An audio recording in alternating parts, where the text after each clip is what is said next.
I enjoyed my intro song so much. I did this 2 shows in a row. All right, let's get going. I am Isaac. This is Fun Football Podcast. There is no Bill or Med tonight. This is a fantasy football special, so I had to bring in my dad to talk some fantasy football. Hey, Dad. Hey, everybody. How you doing? Hold on, I can't hear anything. Scott, can you hear me? Yes. Okay, my audio pooped. Hold on. This is a great start. 1 second. I think I moved the headset. 1 second. It's kind of like the start for I'm just Peyton Manning in Super Bowl 48. How are you doing? Okay, wait. Can you guys hear me? Yes. Yes. Hold on. Sorry about this. I'm gonna have to audible. Okay, I can hear you. Tom, Can you guys hear me? We're gonna have to get him one of those helmets, one last with the audio in it. Yeah. Like the quarterbacks have, right? Yeah. Yeah. Maybe you have to run some signals for him. I know you don't live. Can you guys hear me anymore? But we can. Can't hear you. We're sending signals in, Isaac. I'm giving up on it. There we go. We're sending signals in on it. Yeah. Okay, try one more time. All right. Can you hear us? Yes. So Tom, we'll talk while he gets set up. You live in Phoenix. Do you get a chance to go to Cardinal games? Oh yeah. Once in a while I've gone. Once in a while. I'm excited about the Cardinals this year, actually. Okay, there we go. Sorry about that. I gave up on the headset. With the Marvin Harrison pick, I think the new GM down here is he's better. What did they have? They had like 8 draft picks in the first 3 rounds this year. Yeah, I like their picks actually. Yeah, fantasy wise, it's gonna Michael Wilson's like a late sleeper, but you wonder how Zay Jones fits in. I've seen McBride pick as soon as the second tight end in some early drafts. Yeah, he's a heavy fan favorite for fantasy this year, isn't he? And then Marvin Harris. Then we're doing Dynasty and redrafts. So Marvin Harrison, in the dynasties, he's a first round pick. Yeah, and my seasonal ranks on Rotoballer.com, I have him ranked 9th at wide receiver. Isaac, you ready to start your engine? Yeah, let's do it. Thank you for carrying. I really appreciate you guys. Okay, sorry, I was trying my headset and it worked the other night. I don't know what it's doing, so I'll figure it out. No big deal. Yeah. Okay, you are a Packer fan. You kind of look like a young Matt Hasselbeck. Hey, and I'm a Seahawks fan. But you might have hair under that hat, so I just dug this one out, and the wife was like, I had a show a few nights ago, and I usually wear I don't know. I have a Nike hat I wear. It's a white one too. But I dug this one out, and she's like, I like that hat. And this has been stashed for a while, so I'm kind of happy I rediscovered it. It was in my hat drawer. So I'm Isaac. This is Fun Football Pod. We are doing a fantasy football special. I brought my dad in instead of Bill or Med because we're talking fantasy. This is only fantasy. We'll hit some Packers. We got a Seahawks guy here, Scott Engel. Tell everybody about all your work. It's a lot, and about the Seahawks a little bit. Okay. Thank you very much for having me. Good to be with you, Isaac and Tom. Follow me on social media, Twitter/X at Scotty the King. You can see my fantasy football rankings and new articles up on rotoballer.com. Enter King at checkout for a discount on the Rotoballer season pass, so you can get access to all of my updated rankings. You can hear me on Sirius XM Fantasy Sports Radio every Sunday, 3 to 5 Eastern. With Michael Florio as well on Rotoballer Radio. I also, since 2012, have been the official fantasy writer on Seahawks.com. Wow. You can go to the team website, click on News, the Fantasy Insider tab. You'll see all my updated content there. I spotlight Seahawks players for fantasy purposes, but I cover the whole league. Also at Sportsline.com, part of the Fantasy Football Draft Bible. And The Athletic. Frequent you're part of The Athletic, too? I didn't know that. I didn't see that on X. That's awesome, man. Yeah, The Athletic. I have my latest article up there. Push them up the board. Players to draft ahead of their ADP. I am a member of the inaugural member of the Fantasy Sports Writers Association Hall of Fame, 4-time FSWA award winner and 13-time finalist. So, Wow. that's All right, Scott. that's what I've done. Yeah. Pretty impressive. I'm happy I know where to find that Sirius XM show too, because I wanted to listen to it before this, but I went and read some of your stuff before. And I didn't even know this because it happened today, but I'm on Wolf Sports on Mondays a lot of the time with Tip Major, and I do his spaces every week. I don't know what I'm going to do. I'll probably do one tomorrow on X, and Tip always hops in, and I saw your mock draft with him today, and that was pretty good. Yeah, Tip's a great dude. I actually invited Tip to the annual. Actually, I invited Tip to a draft we did for Sportsline.com, which will be posted next week. He had the first pick, and he took Bijan Robinson, trying to pivot. Yeah, he's big on Bijan, man. And I thought he was going to be taking Bijan. Okay, that sounds like Tip. It does, because I've heard Tip. Yeah, Scott, if you were, let's just start with PPR. If you were drafting, and I'm gonna go around. I'll go last. If you were drafting first in a PPR, would you take Bijan Robinson? Probably not. I actually slightly prefer Breece Hall because nothing against Bijan Robinson, but Breece Hall is just going to be. I think he's going to get more overall touches because that Atlanta offense. You got Pitts. You have London, etc. A little bit of Mooney. They'll work Tyler Algier in there a little bit, whereas Breece Hall is going to be the dominant back in terms of touches for the Jets. And outside of Garrett Wilson, they don't have another dependable standout player, although I do like Tyler Conklin as a sleeper. I think Breece Hall is going to be a bigger part of the Jets offense than Bijan Robinson is going to be of the Atlanta offense.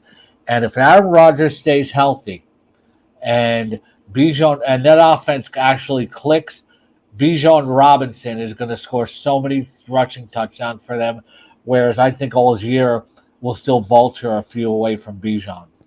So can I add to that a little bit, Scott? Yeah, sure. Go ahead. Can I add a little bit? Your show, yeah. If Breece Hall can be the RB2 last year with basically no quarterback in that backfield and everybody keying on him, the way he pulled it out last year, and he was coming off that knee, so he wasn't, maybe he was 100% by the end of the year, but this year he should ascend, right? Especially with Rodgers back there. Good question. So I'm definitely there with you. Yeah. I'm there with you on Breece as well, just slightly over Bijan for that RB spot, but I've got some good questions from Ram's house. I'm going to hit in a second, but Jason, I invited him on at the end. Dennis Cockerham says they're funny. And my co-host Bill is watching as well. He says, don't mess with my guy, Izac. He performed at the NFL draft. They have a single tailgate crazy. That was really cool. So I'm happy they're watching. So I had to give him a quick shout out. Here's another thought, Scott and Dad. This is a curious one, and I don't even know what to make of it. I really don't. But the Falcons had terrible quarterback play last year. No offense to what they had, but they did. And the Jets had Aaron Rodgers didn't play. So the quarterback thing with Kirk Cousins coming back off an Achilles, he'll be 36, and Rodgers at age 40, he'll be 41 in December. It's kind of this other wrinkle into the Breece Hall Bijan thing. Yeah. And one thing that scares me about Bijan, he looked amazingly explosive at times last year, especially that Green Bay game. But are they, like you kind of alluded to, are they going to use him enough for him to even get close? Because I know CMC is hurt right now, but he was by far and away the RB1 last year by 100 points in standard PPR leagues. Sorry, not standard, in PPR leagues.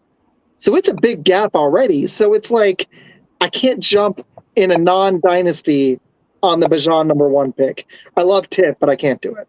Look, we had a draft yesterday, the Super Flex League, which is run by Jake Steele of The Athletic. Dynasty? And Lawrence, this is seasonal. Super Flex, right? Flex, the fantasy league of experts founded by Jake Steele. Lawrence Jackson of NBC Sports had the first overall pick, and he took Anthony Richardson. So I think when you look at the fact that Anthony Richardson went one experts draft 1 overall, and Bijan Robinson went 1 overall, proves something that every fantasy player should remember. Every draft is different. You can't sit there and try to predict. If you're sitting in the 8th spot, say, well, I think the first 7 picks are going to go this way, and then I'll have a chance at this.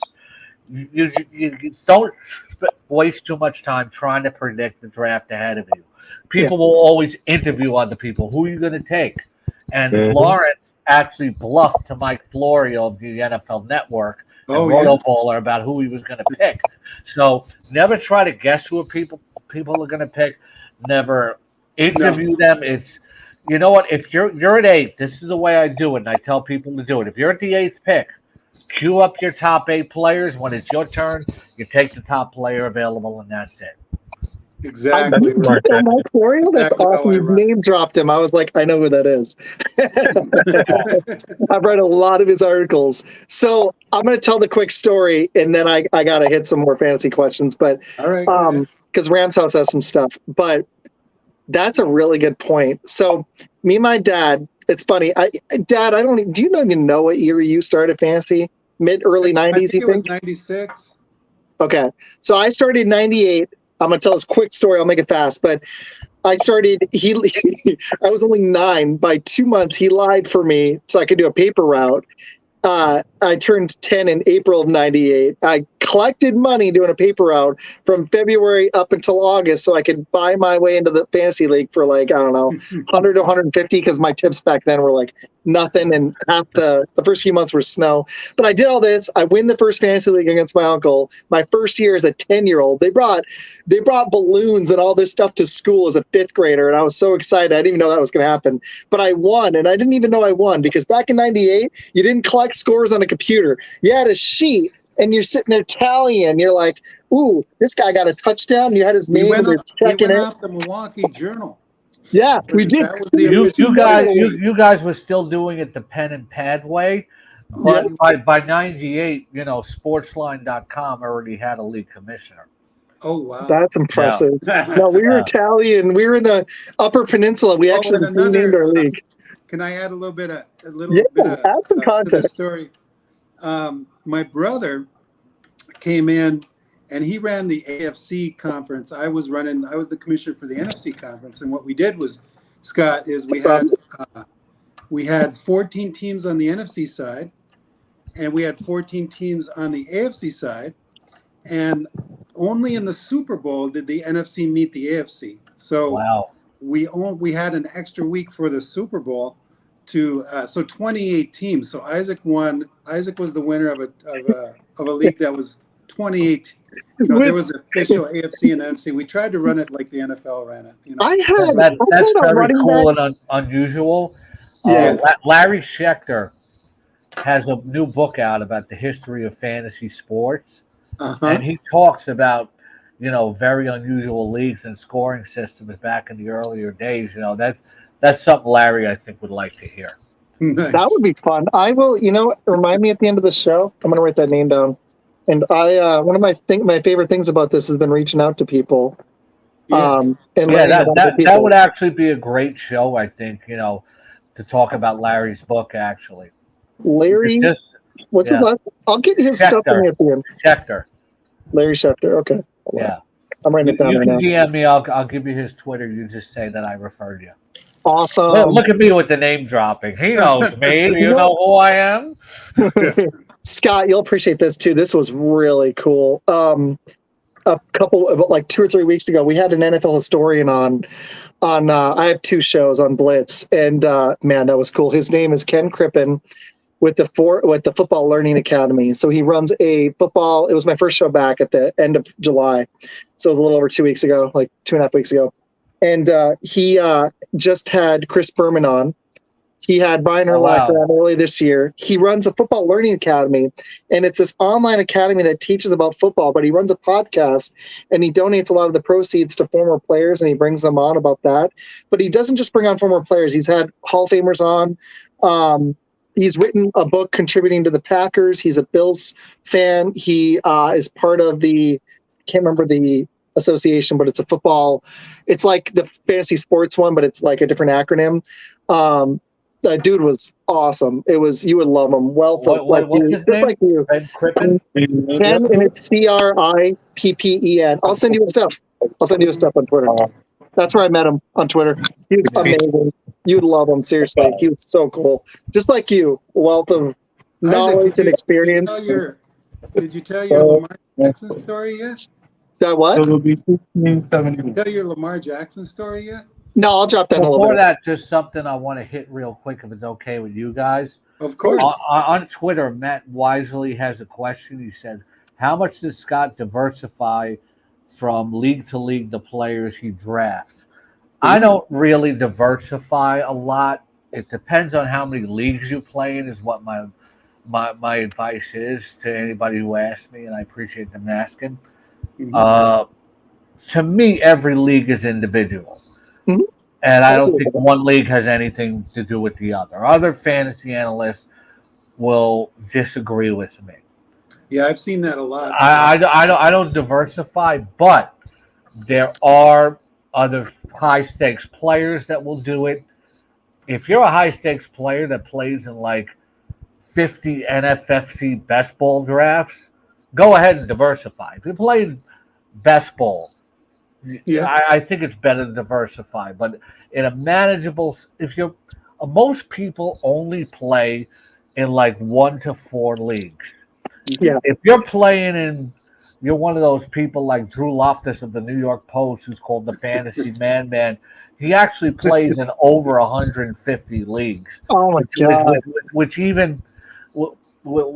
blows even my mind, right? I can't imagine that. Yeah. You can't. Then you diversify. What I'm saying is a large amount of leagues, right? If you play in a large amount of leagues, that's like over, say, 25. Go ahead and diversify. If you're doing best ball, because you can do as many best balls as you want, go ahead and diversify. But if you play in like 1 to 4 seasonal leagues, one league has nothing to do with the other for me. Mm-hmm. I agree. Except, well, the funny thing is, so to finish the story, so that we've done redraft. I'm at it's 2024, so 26 or 27 years, and I feel like I'm going to learn a lot from you tonight. But it's our first time ever doing Dynasty.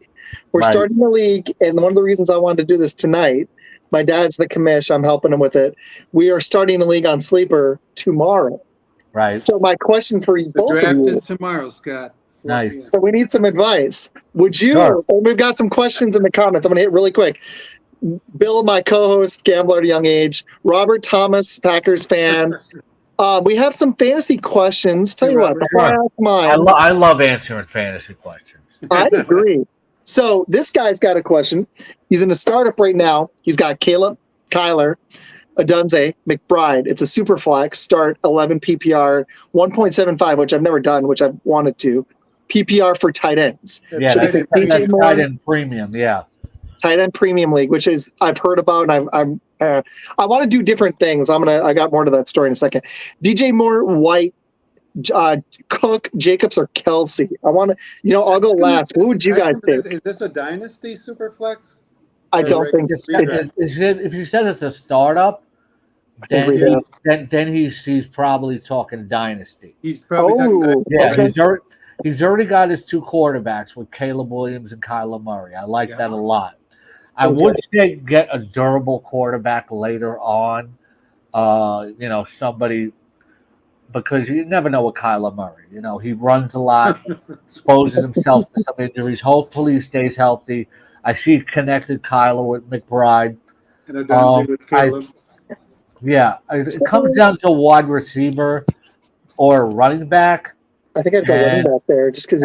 I'm going to say push Kelsey aside just because it's Dynasty and it's age. But you do want to win this year. People play Dynasty and go, this is for you guys and everybody else. Everybody always looks for 5 to 7 years down the line. Too far into the future. Yeah.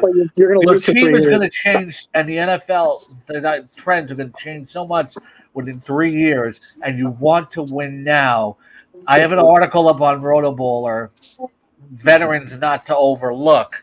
So you can't write off Kelsey. He'll help you win this year, but I would say he needs a running back Adonze is going to be a number 3 wide receiver.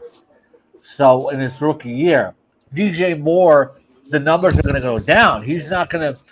He talked about this in my latest bust article on Sportsline.com. He's not going to get to 90 catches and 1,300 yards again when you have Keenan Allen and Adonze, Swift, Kmet all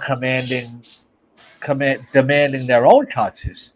So what I'd like for him to do is take another wide receiver who he knows could be a number 1 this year, but if not, James Cook is probably the best long-term play. That's what I like too, even though he's a little undersized. Yeah, but I'd like to know what younger wide receivers are available because I'd lean towards that. You can't roll with Adonze as your wide receiver 1 for this year. Dad, what do you think? I'm a little worried about Cook, and you know how Josh Allen vultures. He's a running quarterback, so he can get some of those touchdowns. I agree with you on DJ Moore. I like Rachaad White there. So I wanted to hear Scott's thought about White as as a pick. I don't want Rachaad White. He's also in my bust column. Okay. I don't remember the exact numbers, but he was not according to Player Profiler, he was not in the top 30 in juke rate last year. He was not in the top 40 in breakaway run rate last year. He had the same amount of carries as Christian McCaffrey. He was tied for second in the NFL in rushing attempts, and he averaged 3.6 yards per carry.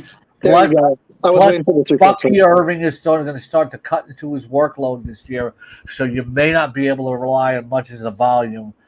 I realize what you're saying. I agree that White, that Cook doesn't get in the end zone enough. I like Jacobs a lot in Green Bay. I think he's underrated, but I think he'll be better this year. I think this is definitely a case where you already have a tight end in McBride, so you don't need Kelsey. I think it's a case where we have to consider what other wide receivers are out there. My other problem, too, is that you've already got Adonze, so I don't love stacking receivers on teams, and we don't know what Caleb – we think he's going to be good, but they also have Keenan Allen this year. So I agree with you. Plus, I had Rachaad White last year in fantasy, and he saved me, but he was a pitiful runner. You nailed it, 3.6. That's after being at 3.7 as a rookie. He regressed. And there's William. I'm going to intro it to you in just 1 second. I'm happy you're here. Were you having internet issues? Yeah. Yeah, I could tell. Hey, The audio. I just waited. William. How you doing, guys? We were talking about a topic really quick, and then I'll kick it to you for your show. The reason I wouldn't go DJ Moore in this one really fast is because you already have Adonze. You don't go Kelsey because of his age, and you have McBride. It doesn't make sense.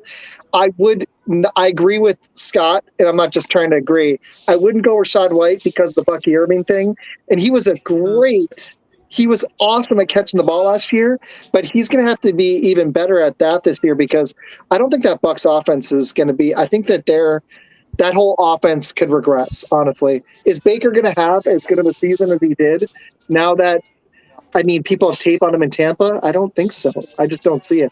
So I'm down to James Cook or Jacobs, and people forget Cook had that stretch that was incredible, and then he tailed off for a couple of games. I had him in fantasy as well. And he's a little undersized, as explosive as he is. So I'm going Jacobs, and it's not just to be a Packers fan. I would go Josh Jacobs there. I like Jacobs because he's very underrated. He's only 26 years old in Dynasty. And he goes from a terrible offense to a rising, ascending offense, and he is going to be the main goal line guy. But still, I'd like to see what other wide receivers are out there rather than running backs. So I'm going to ask you, Scott, if Nico Collins or DJ Metcalf are available, are you jumping on those guys right here?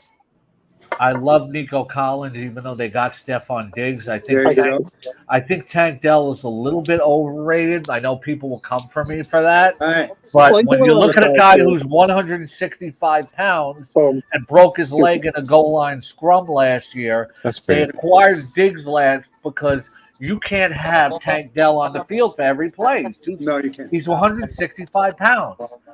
All right. Nico Collins is the alpha. I think DK Metcalf's going to have a great year. And I have him ranked 16 at wide receiver. I love him this year. I would rather have Nico Collins. If you can get Nico Collins right now, I'd take him over all those running backs. I love him too. All right. I got to hit it to William, Dad. I want you to have your take. I got to go to William and let him intro. We're 25 minutes in. He had issues. Okay. Hey, William. Just I want to keep going with the take. I love the take. I gotta intro him. I'm sorry, guys. William, Spencer, Fantasy's Phinest. Me and him have been talking for quite a while. Really cool dude. Tell people where to find your show, man. You can find me on wherever you listen to podcasts. We're actually getting up to doing more consistent podcasts on YouTube. We have TikTok. You can find us across all social medias at Fantasy's Phinest. You can also check out articles. Me personally, you'll follow me on Twitter at hype_Phinest as well. I do write for Fantasy Data and was formerly writing for FF League Winners. They actually went into a different direction. They're doing more football content as opposed to fantasy football content. So that was a great opportunity to be able to write with those guys over there. But yeah, you can also find my writings and articles at fantasysphinest.com as well. Just getting started as far as I've been doing podcasting for about 3 years. Nice. This is our first season where we're going to start doing more video content. That's where it seems like the market is going. So I actually started less than a year ago. I started in September, which is pretty cool. We've had some fun guests in the first year. It's gone pretty good. I'll just name drop it really quick. Lamar Jackson requoted me last week, and when that happened, I was like, oh my gosh. I made a post, Lamar Jackson actually requoted it, and Cordell Stewart hopped in, and me and him went back and forth a little bit in a fun way. It was good. That's good. That's good. It was on a dual threat post, and I said, Cam isn't available. You got Lamar, and he requoted it with Doug Williams. So he threw some history in the post. It was pretty cool. So and then Cordell Stewart hopped in, and me and him had some comments that I made a post about him. It was pretty cool. But William, I think you're gonna love this because Scott. Scott, nice to meet you. By the way, he's name dropped some people. Hold on, Scott, did you say you're in the Fantasy Football Hall of Fame? Is that what I heard? Fantasy Sports Writers Association's Hall of Fame inaugural class, along with Matthew Berry, Eric Carabell, and Greg Kellogg, and Greg Ambrosius. Yeah, that's amazing. Some good names right there. Yeah, some people might know that Berry guy. Okay, I have some fantasy questions for you guys. I want to hit the comments too. All right, so I'm going to do redraft, and then we'll hit some Dynasty. I'm just going to toss. I know we've got. So, William, you're an Eagles fan, right? Definitely not. No. I'm from Philly. Oh, you're not an Eagles fan? Okay. No, I'm definitely not. I just see you post about every team. I wasn't sure, actually. Who's your team, William? Dallas Cowboys. Oh, that's right. Okay. Wait. All right. I gotta go. Let me be on record as saying I'm one of those people. People either love or hate the Dallas Cowboys. I'm neither. I don't hate them. I don't love them. I'm a Packer I respect the Dallas Cowboys. I'm a Packer fan, so I their hate fans. Their fans are incredibly loyal. It's been yes, they are. Such a long time since they've made a deep playoff run. I respect their fans. They're incredibly loyal. If you've been paying attention recently, off any Raiders fans, but I don't understand the whole Raiders thing. The fans are tougher than the team. It's just the Raiders are another cornerstone franchise where the fans have suffered for a long time, but they're loyal too. So Scott, I live 30 minutes south of Dallas, so I'm like 30 minutes from Cowboy Stadium. That's where I live. Yeah. So I hear Cowboys fans all the time, and I tried it for a while, and I couldn't do it. I'm going to give this guy a shout out because he's one of my favorites. Back It Up Binge, if you want a short podcast. He says he loves Scott Engel's Jim Zorn era cap.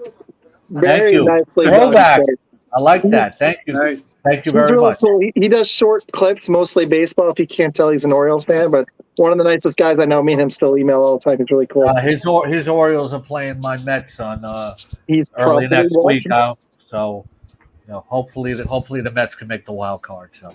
And you would like him too because he does little snippets, and it's about like different players in MLB or NFL history, and he gives like a hot take on them, and it's just really cool. So anyway, I'll just tell him I spent $20 for Adley Rutschman in my Tout Wars mixed auction. We won. We talked him into Josh Jacobs. There you go. Jacobs a good. There pick. we go. All right. So here's my question then, since we got a Cowboys fan. I'm going to phrase it like this. You're picking at number 2. Tyreek Hill is off the board. Would you take CeeDee Lamb or somebody else? William, we'll start with you since you're the Cowboys fan. Honestly, I would take CeeDee Lamb. He's still going to be the focus point in the Dallas Cowboys offense. It is a little touch and go because you still want to see him in camp signed under a new contract. So I see why people actually had this conversation earlier today. A group of friends of mine were doing a draft, and they had asked me, who was the biggest steal in it or the best value in the draft because CeeDee Lamb fell to the 4th overall pick. But I would be comfortable picking CeeDee Lamb just simply because he's still going to be the focal point in that passing offense. He's going to see a bunch of targets. He's the number 1 wide receiver for the Dallas Cowboys. Whatever issues they have as far as contracts, it should be resolved before the beginning of the season because you don't want to go into week 1 not having your number 1 guy on the That's team. That's a student of mine, and he's saying if the Cowboys sign him, that's my only concern. By the way, Fantasy, totally off topic. Your YouTube expired. Somebody's letting you know. Oh, appreciate it. I've been trying to figure that whole thing out. So the Discord thing is new. We've been trying some new things, so I'll get that updated. You know what's funny is I'm kind of starting to fade if they don't report soon. I'm starting to get a little worried about CeeDee Lamb and Jamar Chase, but also Christian McCaffrey. I kind of think me and my dad were arguing with this. I think Tyreek Hill, if I was picking one, I'd go Tyreek Hill. And not in Dynasty, but in redraft and PPR, because McCaffrey's calf injury could linger, and Jamar Chase and Lamb haven't reported. And my concern is that's when injuries tend to happen. We're still early enough. If they report, I'm not worried. But if we get another 2 weeks in and we're a week out from the season and then they don't report, that's when a hamstring tends to happen. They're both young, but I'd be worried about that. You'll notice because you mentioned Dorsey Levens to me in the behind the scenes. Dorsey Levens was the first guy I remember who was a really good picture of when if somebody holds out, the longer they hold out, the more they just become an injury risk because they're not in proper game condition, no matter who they are. So right now I have CeeDee Lamb, number 3 overall, number 3 at wide receiver. I just bump him down 2 pegs in seasonal leagues because Tyreek Hill to me and him are tied at number 1 when I know Lamb is playing and then Chase is right behind him. But I'll bump him down 2 pegs. If anybody wants to take him number 1, I'm not going to argue with them. But in Dynasty, I don't bump down at all because this holdout could be forgotten by, say, week 3, and you're looking longer term in Dynasty. But for me, Lamb was the number 1 overall last year in total points and points per game at wide receiver, but Hill has been number 1 or number 2 in 3 of the last 4 years. So you can't go wrong either way in a seasonal league. In a dynasty, obviously Hill's a little. Lamb is younger, but like I was saying before, it's not like Tyreek Hill is 32 and you want to win this year. So in a dynasty league, I'll still take him pretty early. Yeah, I would go 1 in Dynasty, but I would go pretty high, even in Dynasty. And my dad I'm picking 9 tomorrow. Dad, what pick are you in our league? I'm 5. He's 5. All right. Sorry, William. What were you going to say? Who I'm taking. No, the only thing I was going to say was Scott touched on it earlier, and you couldn't see me fist pumping because of my camera. But Breece Hall is a guy who I would pivot. If I have the 3rd overall pick and Christian McCaffrey and Tyreek Hill off the board, I'm fine taking either Breece Hall or Bijan Robinson, but I'm leaning towards Breece just because of what Scott said earlier. He's going to see so much work, and if Rodgers stays healthy. Agreed. Yeah, sorry. Didn't mean to interrupt you there, William. No, you good. The thing with McCaffrey is that sometimes people will overreact to preseason injuries when they're drafting, and this stuff could be forgotten by week 4. I know Izac said, maybe this lingers, but Deepak Chona, who's like one of the top injury experts on social media, pointed out that there's a very low chance of a re-injury risk when the grade of injury. But here's the thing. If I'm in a tight spot between a wide receiver and a running back, I always go the wide receiver because wide receivers generally tend to be more durable overall. Somebody's got to take on this. Then I got to hit my dad. The Bills taking first overall, and I have the second pick. I'm taking Justin Jefferson because T.J. Hawkinson won't play the beginning of the season, will be returning from injury, and Addison got hurt. That's an interesting take. He does have less competition for targets now. That's interesting. I've been knocking Jefferson down just because of the quarterback play. But, Dad, floor is yours. I'm just going to make it short and sweet. I mean, the guy was, I think he was 100 points over the next running back in PPR last year.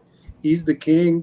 It's McCaffrey for me at number 2. I'm happy to get him. And like Scott said, everything that I've found in researching in the preseason says that this injury is not going to be a lingering issue or injury. He's playing in a very an offense kind of tailor-made for him, I think. So it's just we're not going to see a running back like this have again the opportunity to repeat what he did last year. As long as he's healthy, he's going to be the RB1 in my opinion. So I take him at 2. I love it. Okay. Yeah, the thing with Addison, if you don't mind me popping No. We can allude on that. The thing with Addison is the injury is not considered serious. So that's the thing. I understand why people take caution, but if it's a minor preseason injury, it doesn't mean a whole lot. We can forget it by week 3. You might not even remember it at all. Right. But the thing is, with no Hawkinson there, I don't know if that doesn't help. You could say, okay, more targets for Jefferson, but Hawkinson draws defensive attention away, which helps Jefferson. Now, the thing with Jefferson is he's quarterback proof to me. He scored like over, I think, 19 PPR points per game in 2 of his last 3 games last year when Cousins was out. Now, some people like Frank Amarante, my good friend in the game, they will say, well, that was against the Lions. No, it was consistent. But a great player puts up good numbers in the matchup. He's supposed to do it, and that's what he does. Matchup proof. He's quarterback proof, but I drop him down a few notches behind Chase to number 4 at running back and number 6 overall in my ranks on Rotoballer. The only game that he really kind of struggled in that he played and he was healthy was against Gerald Alexander, and he still had 59 yards and 5 catches. So that wasn't a terrible game. Points, yeah. That's still 10 points. He still had 84 yards against the Bengals. I'm looking at his stats right now. The dude is receiver proof, and if you are not like me for football and you watched receiver, you kind of respect the guy even more because the way he fought through injury, and he clearly wants it. William, I'm going to hit you and then my dad. I only got one question for you, Mr. Engel. Are you confident that Sam Darnold can? It's cool. We're all friends here. Got you. Are you confident that Sam Darnold can stay as the QB1 for the entire season? No, I'm not. No. I know there's people like Michael Salfino, and I'm just dropping all these names because I want people to follow them. They're good experts, and I like to give credit where credit is due to people in the industry. He's a big Jet fan. He writes for The Athletic. He's holding out that Sam Darnold is going to prove himself. But I've watched – look, Sam Darnold's had bad environments, but I've watched him play, and I still don't like his decision-making. And, that's what things hold it back for me. I could throw something out there. Now, I saw online. Now, I don't know this as a credible source. I'm not saying it isn't. I can't remember the name of it. And I'm not saying it's not legitimate that the Vikings actually contacted the Saints about acquiring Derek Carr because the Saints like Spencer Rattler so much. What? I don't know how much truth there is in it. Something to research, but I think the Vikings, they can't be comfortable with what they have as a number 2. I would not be surprised if Russell Wilson does not have a good enough camp and they want to go with Justin Fields and Russell Wilson ends up in Minnesota. Ooh. Big bold prediction there. Dad. Some backup is going to get traded there. All right, Dad. Yo, I got to ask if that you. lands, I got to ask you, what do you think of that? And I know you like Spencer Rattler, Dad. What do you make of that? It wouldn't be Derek Carr. If I was Minnesota, I'd try to get Spencer Rattler, but they're not going to get him. That's Russell a great Wilson would be in it. Russell Wilson would be interesting. Russell Wilson coming over. Minnesota's going to need something, right? They do. Who's going to be the guy throwing the ball mid-season? It sucks 2 years in a row it happened to them, too, with Kirk Cousins, right? After last year with Kirk Cousins, I actually, as a Packers fan, I feel bad for the Vikings because they had Kirk Cousins, and I'm not saying they were going to be contenders last year. You don't feel bad. Here's something, and I'm just speculating. I'm just throwing stuff against the wall. That's why I take Jefferson down a few. He's 5 on my list. He's around like 6, 7 for me. It's not a. He's probably the best player in the league, but I can't. He's an exceptional receiver. So. Yeah, I agree. Just throwing this against the wall too. I have no inclination or report that's going to happen. Okay. The Seahawks have reportedly approached Geno Smith about a contract extension. So how do you feel about that? People will point to his age, which is 34, but let's remember he didn't start for a lot of years. So not the same wear and tear and hits on a 34-year-old. Yeah, and as we know, 34 is not the end of the line for a quarterback. What if the Vikings gave the Seahawks a really good offer and traded for Sam Howell? I have a question for you because you were the Seattle guy. Okay. Yeah. And I'm a New Yorker who's a big Seahawks fan. Okay. Yeah. What is your thought on Geno with those weapons? Do you feel like it was the environment? Do you feel like he underachieved last season? Do you see him starting multiple seasons for you all, for the Seahawks? How do you feel about him? I feel like he was. I guess I'll go way back, but all guys watch this. For anybody who watches the Three Stooges, he was a victim of circumstance. That defense spent so much time on the field that the Seahawks ran the least amount of offensive plays in any team in the NFL. And there were significant injuries on their offensive line. Michael Sean Dugar of The Athletic, who's the beat writer for the Seahawks, he believes that Abe Lucas is the best lineman, the right tackle that the Seahawks had and missed significant time last year.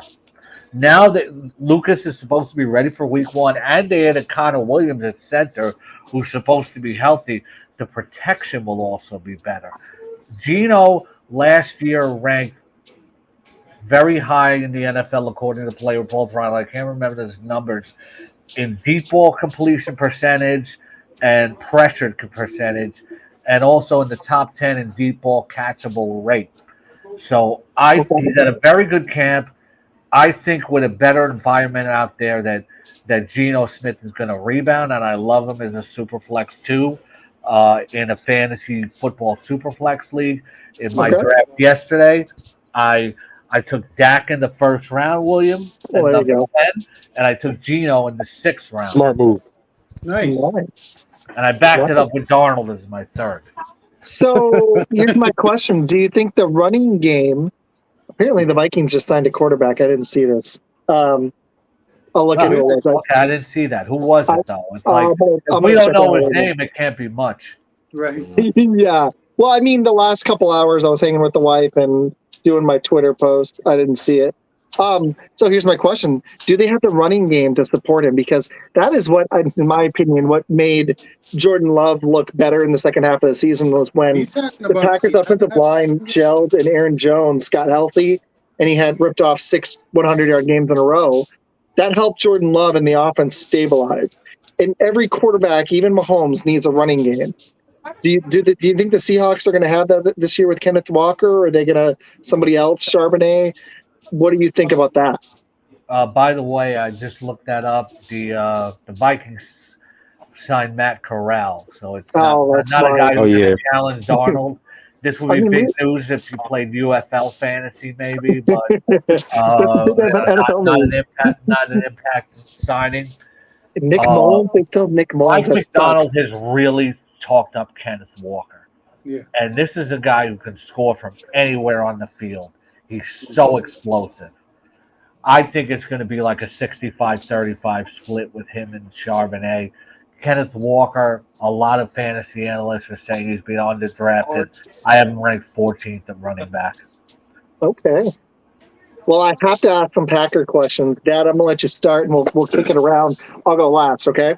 We'll do another Cowboys one, too. I want to ask about Dak. All right. I asked this on Phinest. I asked this on Twitter today, and I posted it on TikTok and YouTube and Facebook. Dad, I'm going to start with you, okay? I don't think you saw the question. Okay, I'm looking up Kenneth Walker for me. Okay, you can throw that in your take, too. Do you think Jordan Love, Dad, can repeat as a top 5 fantasy quarterback this season? I think the answer to that is he can. Okay, will he? He's got, and I think he's got enough weapons around him with Watson, with Dobbs, with Reed, the 2 tight ends, Jacobs added to it. They're a young, ascending team. They're going in the right direction.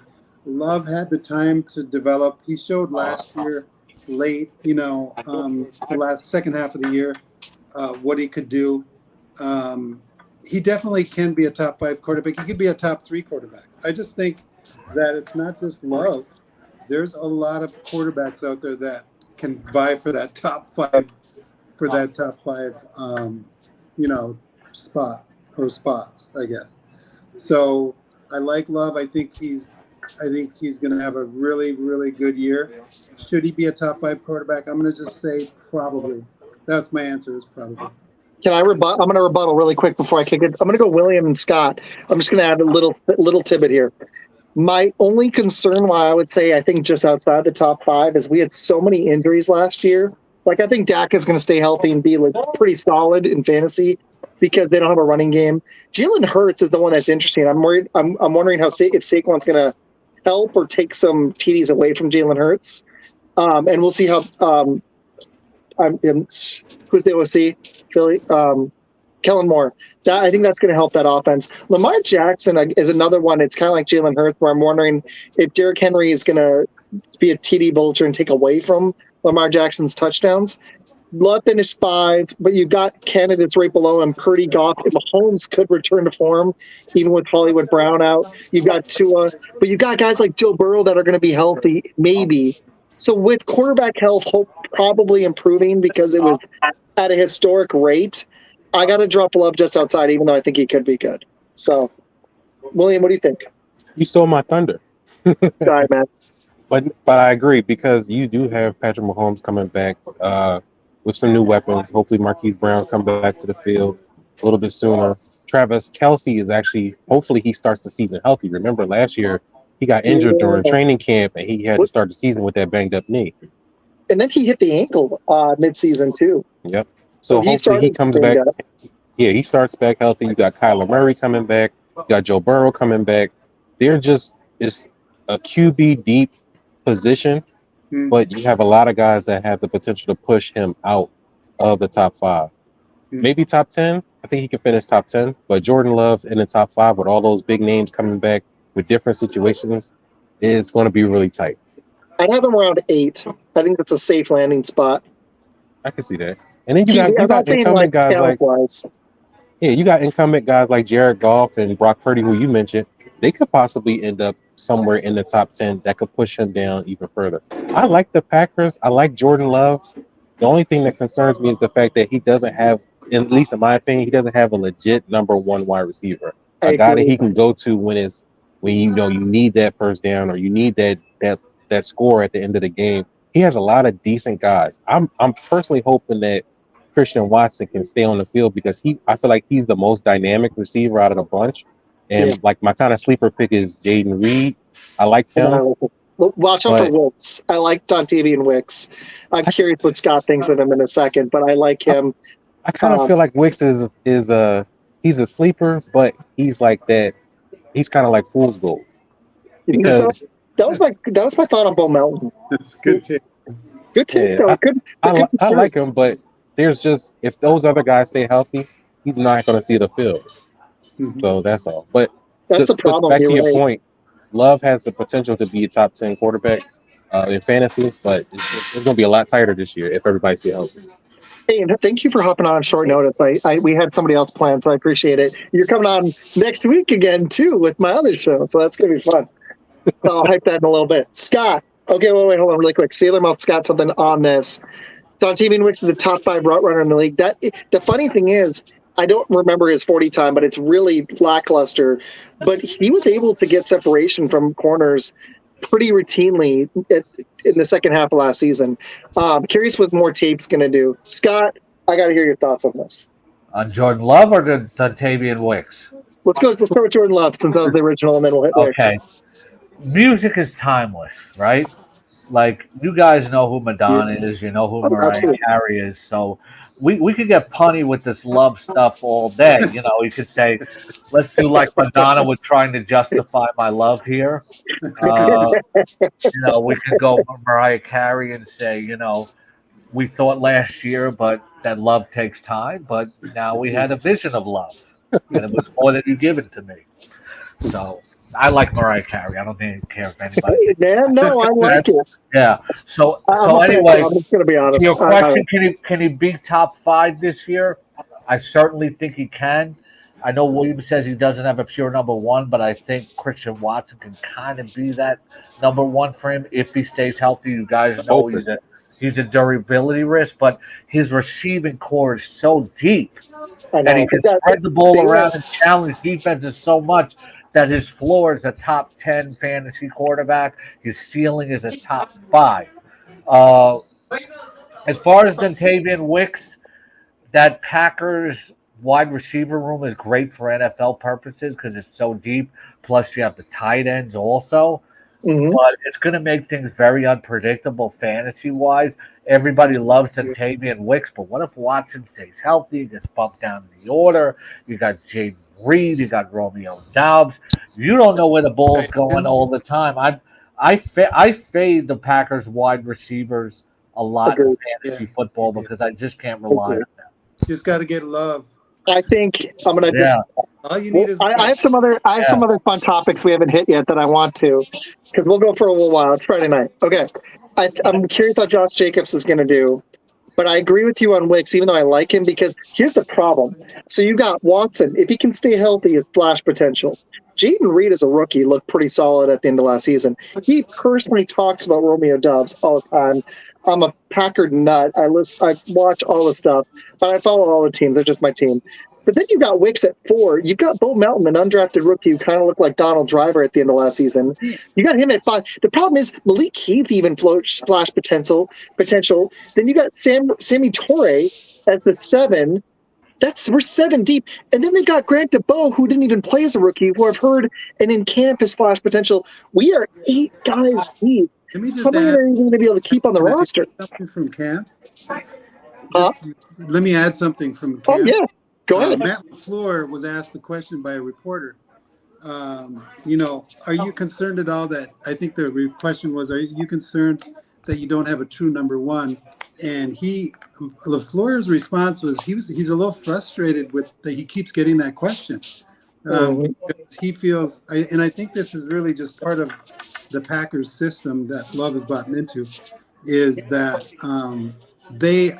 do the Packers want a true number 1 like they used to have, or do they want the core receiving, the group that they have, and to keep it like that, so that to keep the defenses guessing, and where the ball.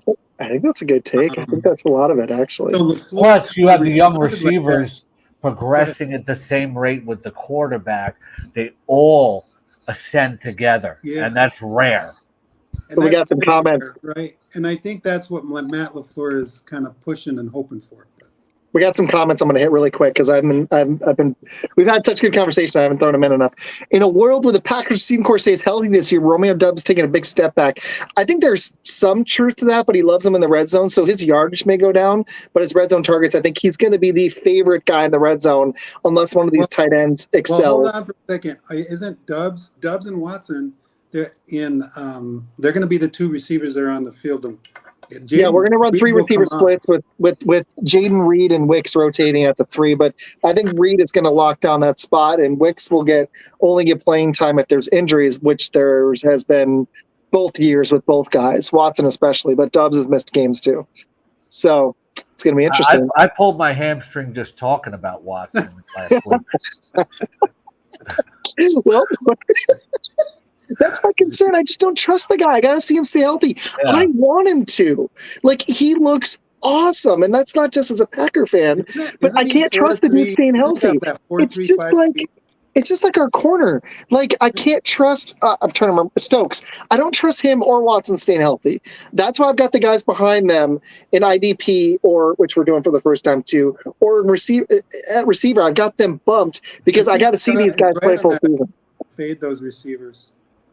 I agree with him, though. I think Love could be a top 10 QB without a top 25 fantasy receiver. It's possible. We got some comments. Of all the Packers receivers mentioned, do they all make the final 53? I think they only can carry 6, 7 max. And that's if they cut a running back and they're going to have to make a hard decision on A.J. Dillon or Wilson. And I don't know what they're going to do. Because I don't think they can keep 4 running backs and 7 or 8 receivers. They just can't. So that's going to be interesting. And I know they like Grant DeBoe, so I think he actually is going to make the roster as like the receiver 7. They may end up having to cut Heath. I don't know. And he looked solid at moments. Jason's got a bold prediction. This is something. He says no Josh Allen, no Jalen Hurts. He has Jordan Love as the fantasy quarterback 1 this year. I take it Jason is a Packers fan. Yeah, I brought him on. He's a diehard. Yeah. Well, that makes sense. Yeah, nicely played. Jason, are you a Packers fan? You should answer for everybody. Sounds like it. Okay, I got some fantasy questions. I'll hit Dak in a minute. I'm going to give you guys either or, okay? You can pick whatever spot you want in the draft. You're up. These guys are available. I'm going to give you some either ors. You got about a minute because I want to go through a few rounds, okay? I'm going to hit William first, Scott, my dad, and then I'll answer last every round. But we'll rotate the order. All right. You're up in your draft. We'll just say the first round, and you've got – this is a fun one. We've already kind of answered this, so I'll give you another one. You've got Jonathan Taylor, Puka Nacua, Jahmyr Gibbs. Those 3 guys are available. Who would you draft? Let's just keep it PPR. We can do some Dynasty at the end of the show. Who would you draft? Taylor, Nacua, or Gibbs? I'll put it in the comments so you guys can see it. I'll put it in the comments. Hold on. Give me Puka Nacua. I mean, he's going to see. I think people are worried about Cooper Kupp taking over or cutting into his work, but there's so much. I feel like there's so much volume in the Rams offense. You don't got to worry about that too much. And then Cooper Kupp is a little bit older anyway. So if he goes down again, you saw what happened over the first 4 weeks about what he can do. So I like Puka Nacua. So here's the question: Puka, Taylor, or Gibbs in PPR? Scott. Or no, sorry, I said Dad. Dad, who do you got? No, I think Scott's next. Oh, Scott's next? Okay. Sorry. Doesn't matter. Dad first. But, I'll go Jonathan Taylor. I think, with the RPO threat of him and Anthony Richardson over a full year, I think he bounces back nicely. To William's point, I like Puka. I think people might be overrating the Kupp comeback and again, I talk about don't get too caught up in minor preseason injuries. He's getting bumped down in some drafts because of the preseason bursa sack injury. So I'll gladly take him in the second round. Jahmyr Gibbs is more of a concern because he's got a hamstring, and hamstring tends to nag. Good take. Saylor said he would take Jonathan Taylor as 0 competition. Dad, who would you take? Puka, all right, for the sake Taylor, of Gibbs. For the sake of argument, I'm gonna take Jahmyr Gibbs, right? Okay. Actually, I would. He is rated highest on my list. He's 5.2 yards per carry as a rookie. I understand the hamstring. What I've read about it is that it's a mild, of the mild variety, and that he'll be fine for the start of the season. I'm not shying away from Gibbs, and I do have him slightly above Nacua and Taylor. I love Taylor this year, by the way. But Gibbs is squarely, for me, he's my number 3 running back behind Bijan and Breece Hall. I love me some Gibbs. The other thing to consider, too, is that Your team name could be like Baby Back Gibbs, right? Baby Back. Nicely played. That's a good one. Just That's to throw this good. in there, second-year running backs tend to, that's the biggest year that they jump in their stats, and that's where Gibbs is at. So I'm looking for him to improve on his stats from last year. So I would go with Gibbs. Okay, I'm going to shock you. Because of the injury, I put Gibbs last. I really like Taylor if Anthony Richardson stays healthy. I think as a running quarterback, yeah, he could poach some TDs and some rushing production, but it usually enhances the running back, I think, if Taylor's as good as we think. But I'm going to go Nakua here because I really like the Blake Corum pickup if Kyron Williams misses games. I think it's going to stabilize the Rams' running game. I think Kyron, if he can stay healthy, will be a monster. But whether Cooper Kupp is healthy or not, that's going to make the offense tougher to defend because I think that they're going to have a consistent running game. And I really like Puka Nacua. I don't know if Cooper Kupp, yeah, he was great for like a year and a half. He's 31. I think Nacua is going to take over. I really do. I was going to ask another fantasy question, but we got one in the comments. Who should we keep? Jameson Williams, Khalil Shakir, or Josh Palmer? That's a keeper. Ooh, that's a keeper league. I'm out on Jameson Williams. I think I'd go Shakir here because I actually think Ladd is going to be the guy in LA if Quentin Johnson can't figure it out. I like Shakir because I think the Bills are going to have somebody. And Keon Coleman, he's a little slower, and I'm worried he's not going to be fast enough at this level. As much as I like Curtis Samuel, Josh Allen's just been a machine. I'd go Shakir. That's just agreeing with you on this one. Yeah? Hot take. All right, let's go. In camp, he's speedy. He's playing on a great team with a great offensive line, obviously. And, Detroit is, they're a Super Bowl contender. I like Jameson Williams, but Josh Palmer, he's the only guy that has any connection with Herbert there. And, you got his name, Dad. In LA. So I got his name right this time.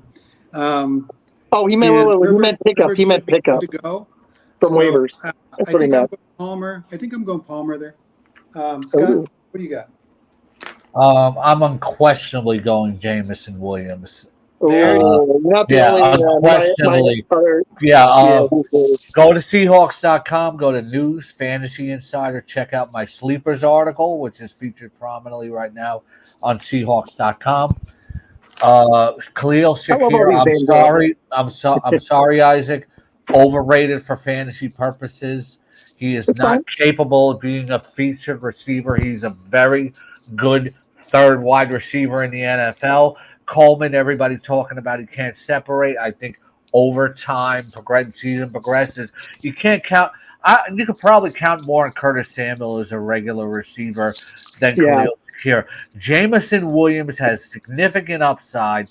This is the first time that he's going to have an uninterrupted preseason and beginning to the regular season. There's huge upside there in a terrific offense. It's easily Jameson Williams for me. I got to see him be consistent, but I like that take. All right, I got one for you. Somebody's got to be that number 2 wide receiver slot in Detroit is there for the taking for him. Oh, absolutely. I mean, you got Sam Laporta. I like Scott right here. Yeah, no, right? See, the reason I invited you, dude, is I didn't know Scott personally yet, but I've watched enough of your TikToks. I know it'd be a blast. I'm sorry about your internet, but I knew it would just be fun. So, all right, here's my next question. You don't know me personally yet. Don't assume nothing. All right? What's my favorite movie? What's my favorite movie? Yeah. Ooh. What genre? Oh, man, that's tough. I've got so many. You know what's funny is I used to be an entertainment editor in college. What do you think is my favorite movie? What do I think is your favorite movie? Yeah. Ooh. Godfather. What's that? No. What did you say? Give us the genre first. Or decade. Sports. Yeah. Oh, sports? I'm going to go Rudy. But you still won't get it. Rudy. Yeah. Nope. No. Not Rudy. Okay. It was a franchise. It was more than one film. Well, more than one film. More than one film. It was a sports franchise. Several. The Mighty Ducks. No. Come on. And there was a recent spinoff that was very popular. Oh. Now I'm stumped. Oh man, that's making me mad. What is Rocky it?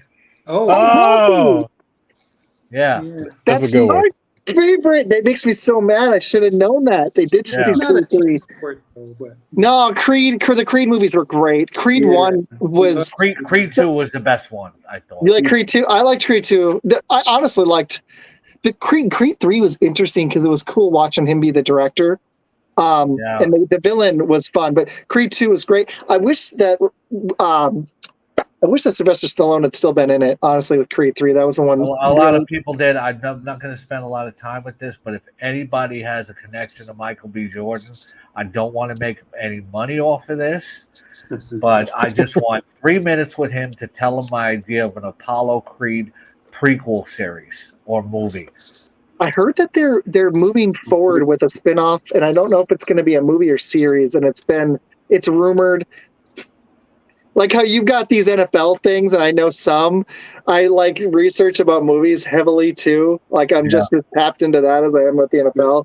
And they're trying to do something else. I know they're going to do a Creed 4. I don't know if they're going to bring Sylvester Stallone back, but there was this movie that Sylvester Stallone wanted to make. He wanted to direct it with somebody completely different. I don't know if they're ever going to make it or not. Now that he's doing the Tulsa King series, but oh man, Michael B. Jordan would be amazing. Seriously, gosh. 3 or 4 minutes with him to tell him I'll work on it. If I get him on, I'll bring you on. I go down these Creed rabbit holes. They've even had he has this whole Creed universe that has comic books. I've read all the comic books. You ever get Michael B. Jordan on, I have to be on just to tell him my fantastic idea for Apollo Creed miniseries or what's your idea? Movie. Tell everybody your idea. What's your idea? Oh, you got to sign an NDA after the show. No. Okay. Ready? Here it goes. I want to get too off the tangent because I am such a big fan of Carl Weathers and Apollo Creed. It's like, by the way, if you haven't watched the director's cut of Rocky 4, it's better. It's a lot better. Yeah, I just watched it this year, and Rocky 4 was. The director's cut was a lot better. It actually made it. Anyway, my idea is that Adonis gets approached by an old sports writer who was a friend of Apollo's and said, "I want you to have this. Your father was working on his memoirs just before he died, and I want to give you the manuscript now that." You've had so much success, etc. Mm-hmm. And then Adonis picks it up. He starts reading it. You hear narration, and then it moves into the story about how his father was this tremendous athlete, and then met his mother, and then his father got killed in a car accident or something like that. Because Duke will say, Apollo was like a son to me. I raised him, and Duke was very good friends with his father, and then raised Apollo. And it goes into his whole career before he met Rocky, because his record was 46-0 with all by knockout. That's incredible. So it'll make for a great story about how he met his wife Mary Ann, all of that, and how he won the title from George Foreman, which is canon. So that's the layout of my idea. Oh, I like that. I think that would actually be a pretty big hit, because I think that was really smart of the Rocky movies to bring Apollo back as the trainer, and it kind of, what's funny is it set it up for future franchises, like silly ones, but like even like the Fast and Furious, is to make these villains and then bring them back as friends. And they did that in Rocky, and that was one of the first franchises to do that, where, I mean, it's not like he's, this awful bad guy, but he's the antagonist. He's not the protagonist, he's the antagonist. And then they bring him back to help the protagonist, who, honestly, by Rocky 3, Sylvester Stallone had changed a lot. The character had changed. So that really did help that movie. And, you had Ice-T. I mean, I will just say that Blubber was pretty the ball on this is I still can't get over Apollo's death after all these years. I wrote an article about it a few years ago, and Carl Weathers said he liked it. on social media, so that meant a lot to me. And I actually mentioned Apollo Creed prequel series. Carl Weather said very interesting idea, which I appreciated. He interacted a lot You on got comments from with Carl the Weathers? fans, but I'll just wrap a bow on this. Wow. But That's by saying the director's cut of Rocky IV makes Apollo look much more respectable in the end. Oh, for sure. Nice. You know what? I think it's healthy to have good tangents. On my other show, we talked about Little Debbie snacks, and it was a blast. So I think I can't eat this sugar. I can't. I know, Look, it's like I gotta watch my sugar. I'm drinking Dr. Pepper Zero Sugar. Stop! We're not talking about Little Debbie. This is an unsweet tea with sweet and low, and I'm only 36, and that's what I'm doing because too much sugar destroys me. So my dad, is that water? There you go, Dad.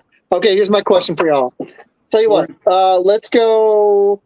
I don't care. Whoever wants to go first, honestly, I'll go last. Who'd you take as your quarterback one if everyone was available? But you're going to take a quarterback. Who'd you go with? Who's going first? Tell you what, I'll go. I would not take Jordan Love.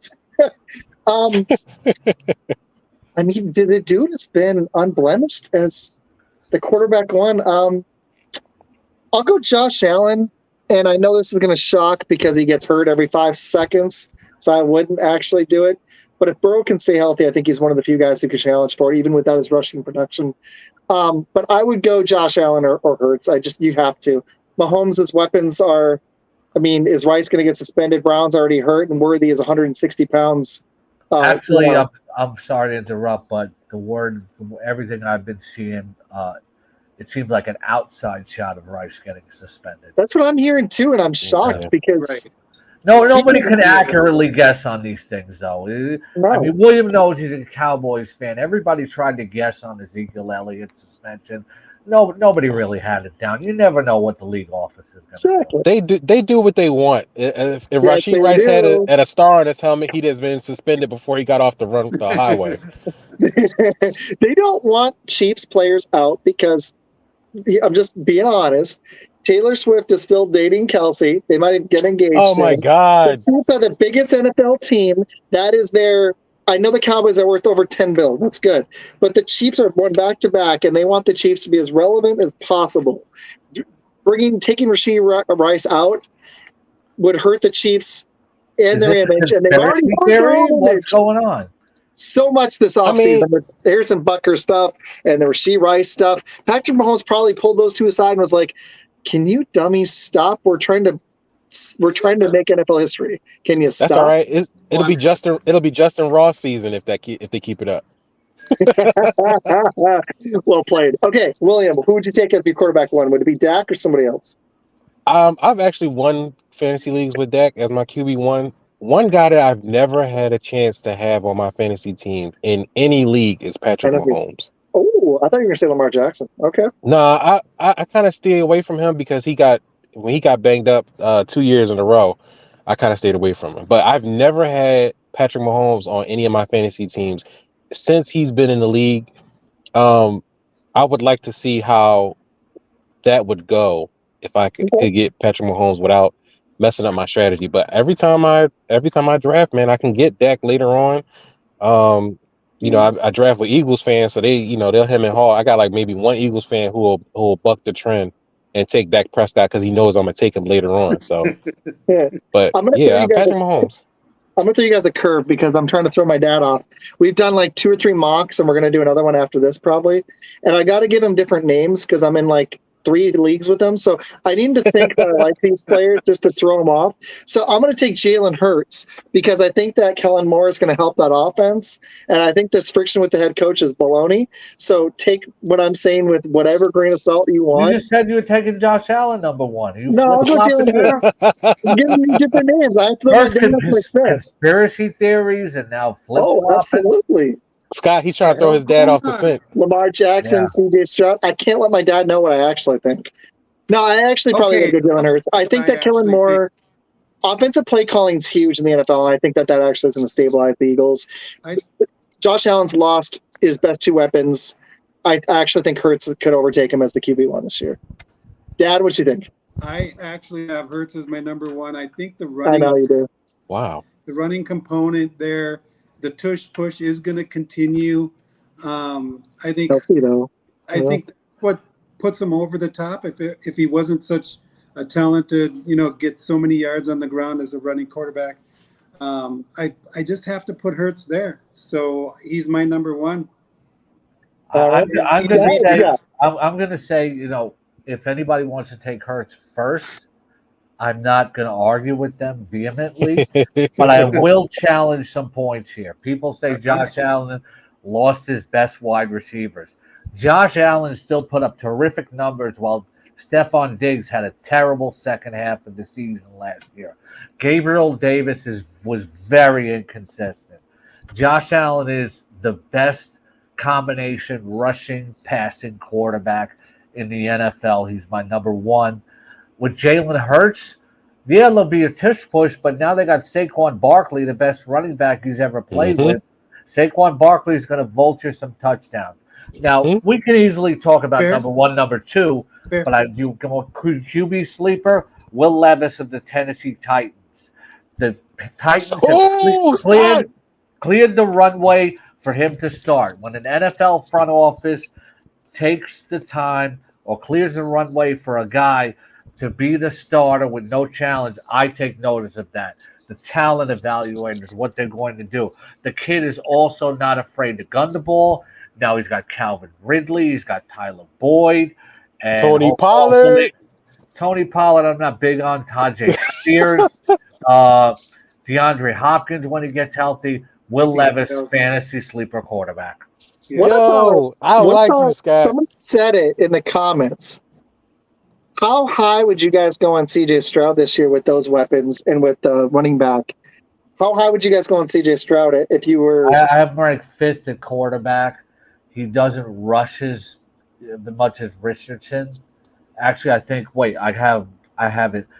Allen, Hurts, Mahomes, Richardson, Stroud. So yes, I do have him fifth, but I'd rather have Richardson for the rushing upside. Very, very good fantasy quarterback. Not saying anything negative about him, but he's not as proven as the other elite quarterbacks. He doesn't have the rushing upside of Richardson. Same here. I got him on my 6 on my board. That's all I got. Yeah, he's about. Stroud. Who do you have ahead of him? Oh, Richardson, Allen, Mahomes, Hurts, and Jackson. You know Jackson. What? I have the 6. I got Jackson 4th. I'm with you. Yeah. My quarterback on my top. I'm going to go Allen 1, Hurts 2. I still got to give Lamar Jackson 3. I'm going to go Dak 4, Jordan Love 5, and then I'm going to go CJ Stroud 6. Here's my problem with Mahomes. You didn't mention him. I got him at 7. Last year he was the quarterback 8. This is anti-Chief. He was the quarterback 8 last year. I can't. He's got the deepest and best receiving crew of his career.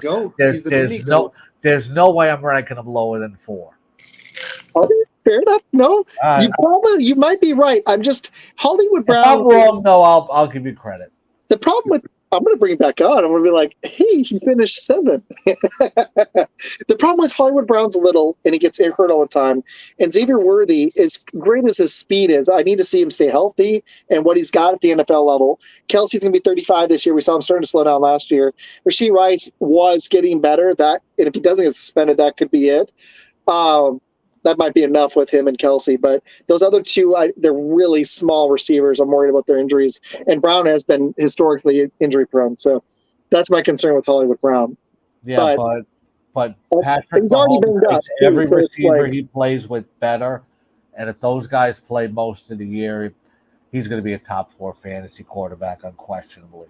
The reason I've knocked Stroud down is because he didn't punch the ball in the red zone. I want to see what happens this year, even with those weapons, because just like Jordan Love, teams are going to have tape on him. So I'm wondering if Love and Stroud are both going to start slower.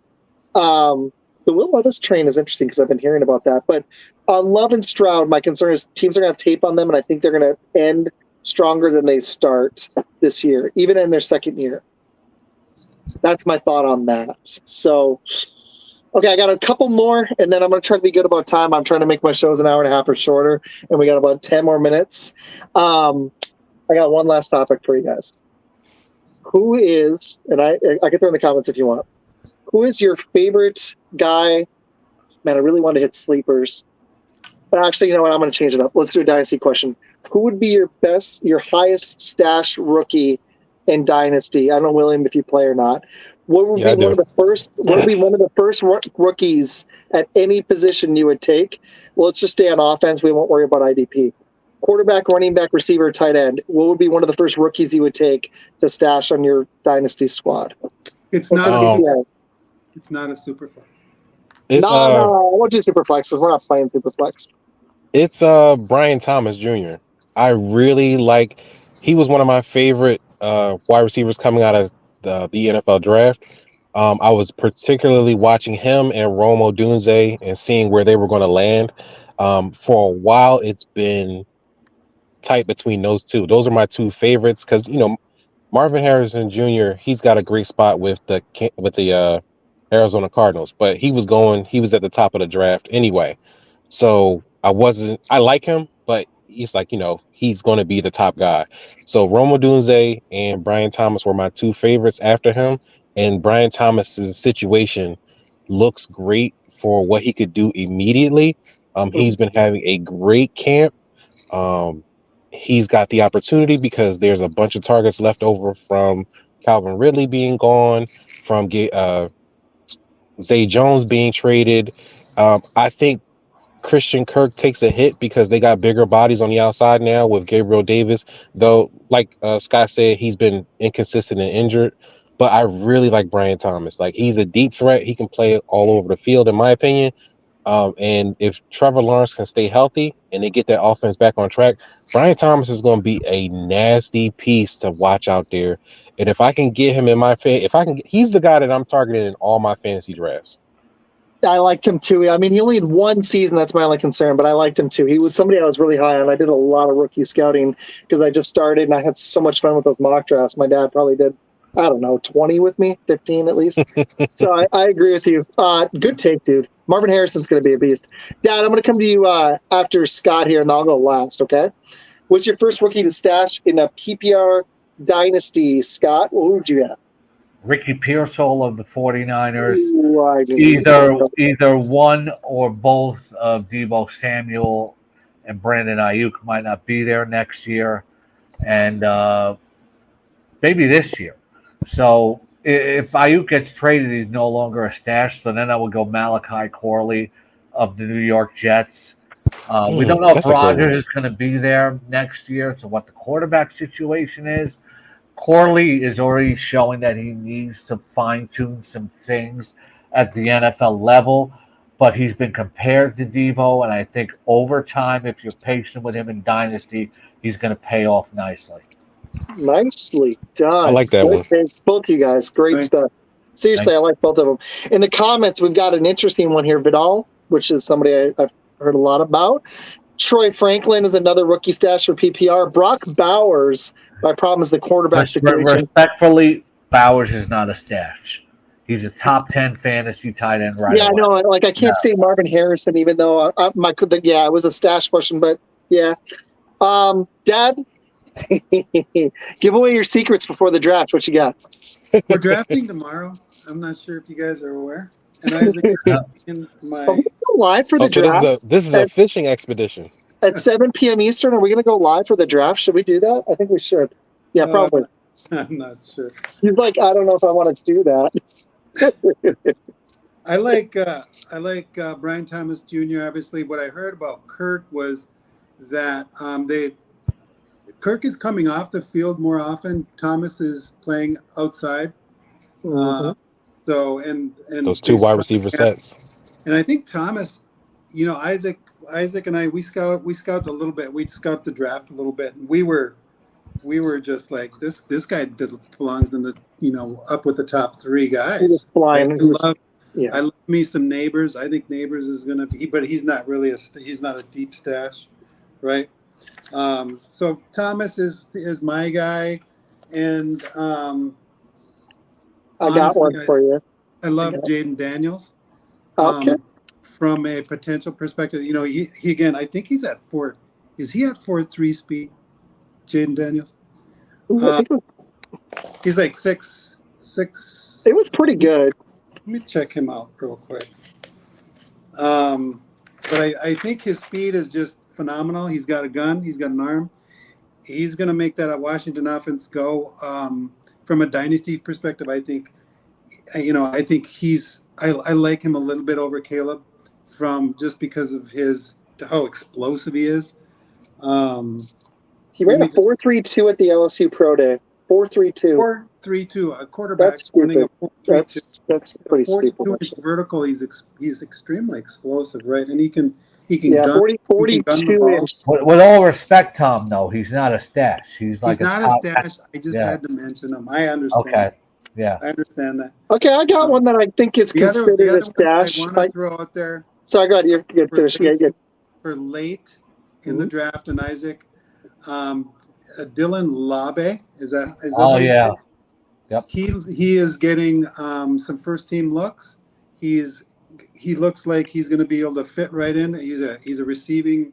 He's good at receiving. He can block well. The coaches already trust him. He looks like he could be a good stash. Okay, I don't want to give 5 because I want them to have time to do their. Okay, yeah. This is one of mine actually. Marshawn Lloyd is not the first name I was going to mention, but he is one because I think he can take the running back 2 job in Green Bay. And if Josh Jacobs doesn't return to form, this guy's elusive. His elusivity is off the charts. I liked him at USC, but he wasn't the name I was going to mention first. It is Ladd McConkey. I think with the Chargers, he's actually has a really good chance to be pretty awesome this year. He might be their receiver 1 right out the gate. And I think it's a stash because he wasn't a high. He was, second round pick. The problem, the thing here though, is that Justin Herbert is, man, it's like Josh Allen. He produces fantasy gold. Somebody's going to catch the ball with the Chargers. I know they're going to be a little more run first with Harbaugh there, but someone's going to have to produce, and they don't have a lot. So I like Ladd McConkey just for sheer volume. I think that, and I really do think he's got a chance to click with Herbert and develop something special. I like him. I'll say 2 things about McConkey. Sorry if I interrupted you. You got I got a couple other names after. I like McConkey a lot. I have him ranked as like a top 44 wide receiver in seasonal leagues. Yeah. Not a stash. Dynasty players are well aware of Ladd McConkey. I love the Dylan Laube. That's a good stash. Okay. Ladd McConkey, not a stash. He's actually going to be a great possession wide receiver right away. I think help move the sticks, which they don't do anymore in the NFL. Now they're going to have the virtual first down line, but I don't know if they could bring it up for the regular season. But he could be a real reliable wide receiver right away for Justin Herbert. I don't think he's a stash. Okay. I would draft Jackson in the seasonal league, I think, because he's going to be – I think he's that much featured. I know the Chargers are going to run the ball a lot, but when they throw, Herbert's going to like him. So I'm with you. I like McConkey. He's just not a stash. Okay, so these might be stash plays then. Even though James Conner could miss time, Trey Benson could take the job in Arizona. I don't know if you'd consider him a stash play. He's not that much further down. He is a stash. I don't think he gets a start unless Conner gets injured, but Conner gets injured often, I think Benson will be their starting running back after this year, and with Kyler Murray and Marvin Harrison and Trey McBride, the Cardinals have making something special in offense in Arizona. If Wilson can be a decent second receiver, that offense could be pretty special if Benson is as good as I think he is from college. So I like him as a stash. Like I already said, Marshawn Lloyd, I think if Jacobs doesn't return to form, he could steal that job by 2025. I like him. Here's a stash for you guys. Jermaine Burton with the Bengals, because I don't think they're going to be able to keep T. Higgins. And this dude, his catch rate, Arizona, and my buddy Med, who's my co-host on Blitz, is huge on this guy, and I can see why. I like Jermaine Burton. Not a lot of people are thinking about him. Dad, I'm giving away secrets. This is real talk right now. Jermaine Burton is somebody I actually really like. I would put him in rookie rankings Pretty high, actually. I like him. And if Burrow's healthy, he could be decent just already this year. And I think the odds are they don't keep Chase and Higgins. I think, like San Fran, Higgins is going to be gone, and they're looking to replace him with somebody cheaper in Burton. So you're getting a receiver two. Not a receiver two. You're getting a starting receiver for the Bengals by 2025. So I really like him. Love it. Can I give you one more? Yeah. Real quick. I got one more after that. We'll keep going. I'm having a blast. This is great. Jalen Wright from Miami Dolphins. Oh, I like that because Mostert's 32, even though he's a beast, and Kane is really injury prone. That's a good one, man. I would say he's not a stash, but I love him because I know one thing about Mostert. People point out he's 32, but I'm not saying you're doing this, Isaac, but you can't just look at the age in a vacuum. No, I haven't. Out of the 8 years he's played in the NFL, only half of those he's had 100 more carries. He had a total of 3 seasons where he's had a total of 10 carries overall. So, he doesn't have the wear and tear of a usual 32-year-old, I don't think. Although he has been injury prone in the past, he's played most of the last 2 years. But if either guy of those guys get injured, Jalen Wright fits right in with that offense. I don't think he's in a stash, but I like him, William. Yeah, Monster's only eclipsed 200 total touches twice the last 2 years. That's it. Yeah. That's it. And that's my concern with Josh Jacobs is he has a workload on him, even though he's only 26. So that's why I like Marshawn Lloyd as a stash, because I actually liked him out of USC. And I'm not just saying that because the Packers drafted him. The freaking Bears could have drafted him, and I would have liked him for the Bears. I could be wrong, but he was one of my top fantasy. He was one of my top rookie running backs. So I really like Lloyd for the opposite reason, because Jacobs actually has a lot of touches on him. I got one more for you guys. It's a tight end, and I really like Ben. I don't know if this is a stash. I don't know if it counts, but I like Ben Sinnott out of Washington. Jane Daniels is going to have to. A tight end is a quarterback's best friend, and I think that's why you're going to see if Caleb is good. That's why it's not a rookie play. That's why Cole Kmet will be good for the Bears. As good as those receivers are, that's what is going to help Love if one of those tight ends can pan. In Washington, Jaden Daniels their receivers are good, but you need a tight end in the NFL now. It's really important. So I really like him. I think he could end up being a starting fantasy receiver tight end this year. But I like him as a stash play because even if he's not, I think by 2025 he will be. Mm-hmm. And so you got to remember his system with Cliff Kingsbury as the offensive coordinator. You saw how he used, was it Trey McBride? Before he got the axe, and then Zach Ertz the season before that.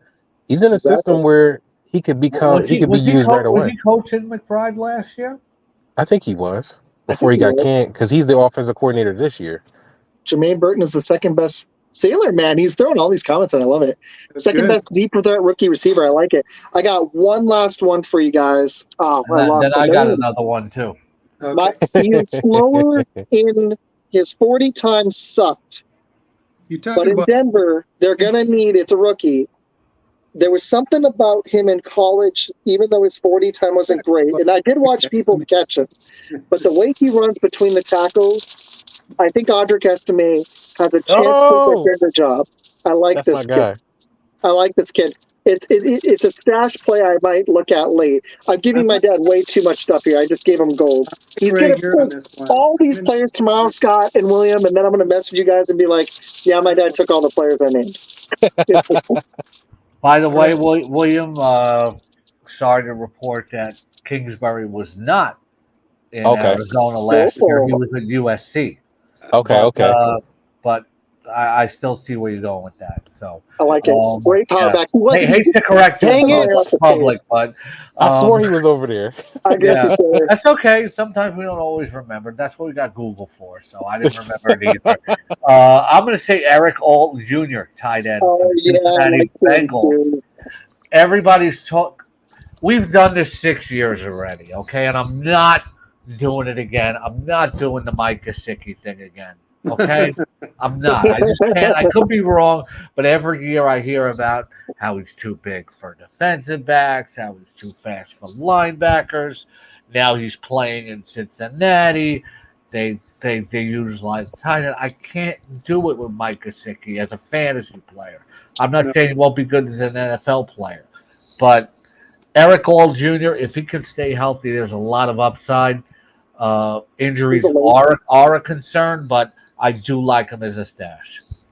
I got one more for you guys. More real quick. Can I throw a couple in? Oh, yeah, Dad. Go ahead. Let's go for a little longer. I'm having fun. This is helping you, Isaac, for tomorrow, right? No, you got to throw it back. You got to give me your names and be honest. Have you guys heard of Johnny Wilson, this Philadelphia receiver that's making noise in camp? He is 6'6". Heard of him a little bit. Runs a 4.5, and he's got surprisingly quick feet. He gets open, right? He's been running, I think, some at the number 3, right? Obviously, they've got Brown, they've got Smith, but Johnny Wilson, that's a deep one. And then the other guy I like is Tyrone Tracy with the Giants because I think he's got an opportunity. He's got an easier road to. And he couldn't say Malik Neighbors, so being a starter. Johnny Wilson sounds like one of those old Motown artists. I know, right? Johnny Wilson in the Distance, something like that. That's a real thing. He's kind of busting it out in camp. I don't know if you've heard of him. So. Jason says, "Thanks for helping me out for tomorrow's draft, guys." All right, Jay. I don't know. That's the Eliminator League is going to be the following week, just so you know. It's not the Eliminator, Jason. This is our Dynasty League. Okay, I got one more for you guys. I'm not sure what you think of him. I'm curious. It really depends on Bryce Young, and it's not the running back. What do you guys think of Jatavion Sanders?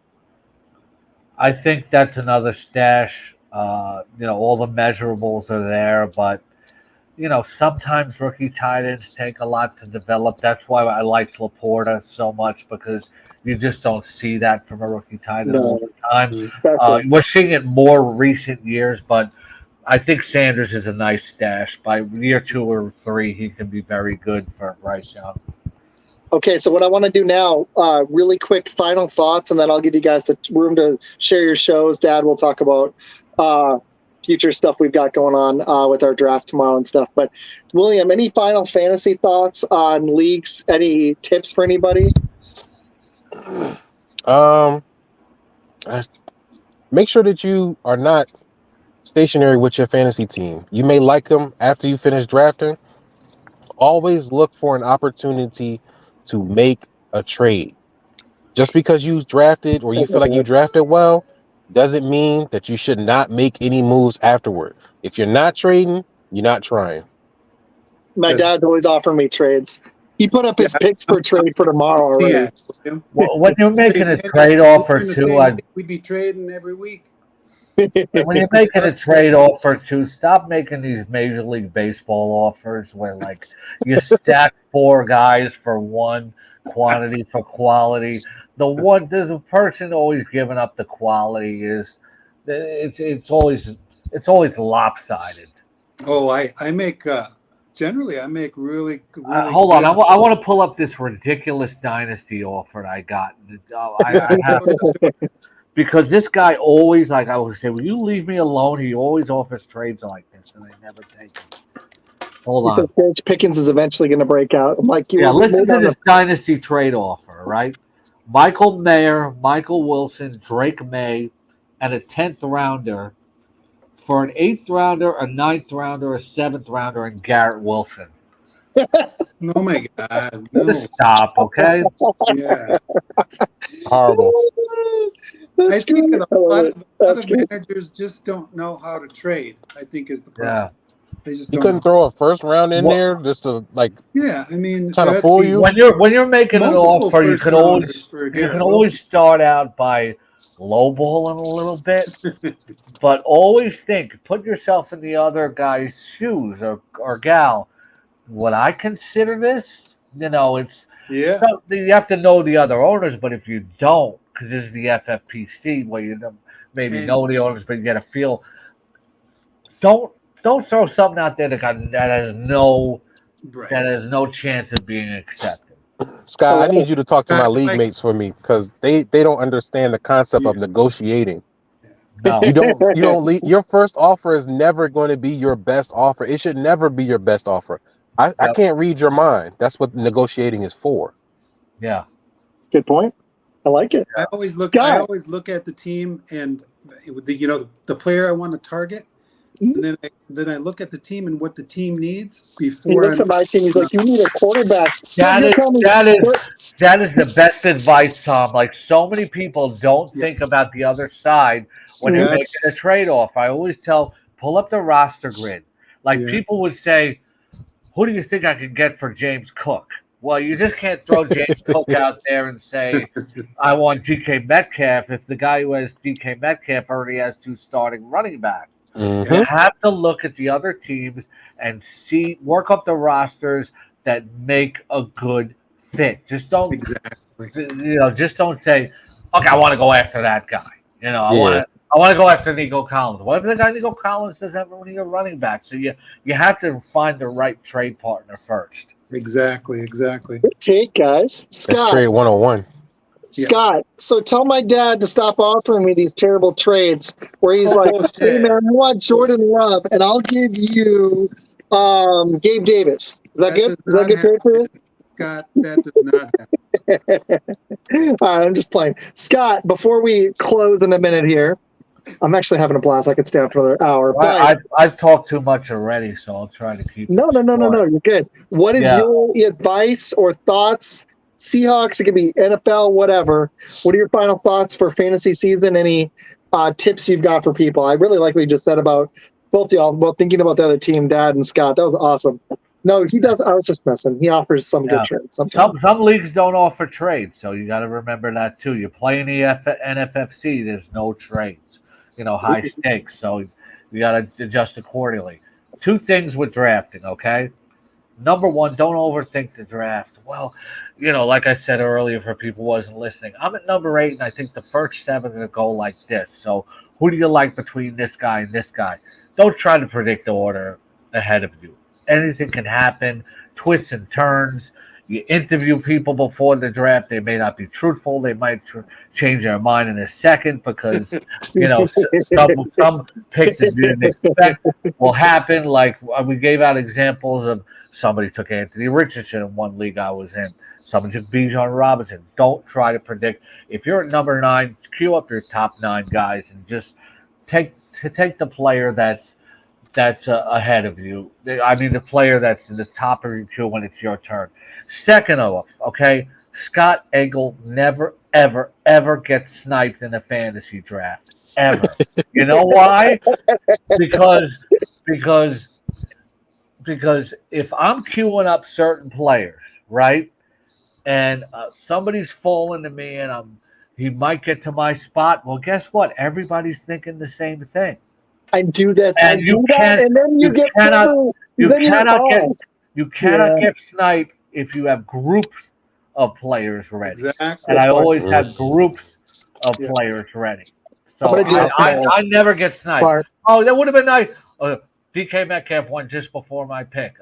You know what? I gotta learn. Would have been nice to have him, faster. But I'm pivoting into Michael Pittman. Let's move on. That's a good way to never ever get sniped. That's a good point. I'm going to try to work on that because I've done this for over 25 years, but I know I've tried to work on having more than just one target because it's not going to. You're right. Other people have their eyeballs. Never ever say you took my guy. Although it's fun for everybody to get sniped. If I can add to that, I have my draft strategy book ready for tomorrow. Right, I'm the hammerhead. Right, and to your point, Scott, in the first round, I'm number 5, right? So he's ahead of me by 4 picks. Targets. I've got my draft targets. You can see right here where this is round 1. Who is going to be in my group in round 1? Who am I targeting? It's not just one guy. It's a group of guys, and I've got it detailed out, into the 25th round. As best that I can because I have a group of guys. Yeah, he went all out. I've got my ranking, but I'm not showing him nothing. He didn't see him. Yes, Scott, I'm right there with you. The question I want to ask William and Scott, not Isaac, because he's in our league. I'm number 5 in our Dynasty startup tomorrow, right? Who would you guys take between these players? if they're available, because I anticipate there's going to be some mistakes made. But again, this is my group. Jamar Chase might be there at 5. Mm-hmm. Justin Jefferson might be there at 5. Marvin Harrison probably will be there at 5, right? And Breece Hall, of course, probably be there at 5. I don't anticipate CeeDee Lamb will be there.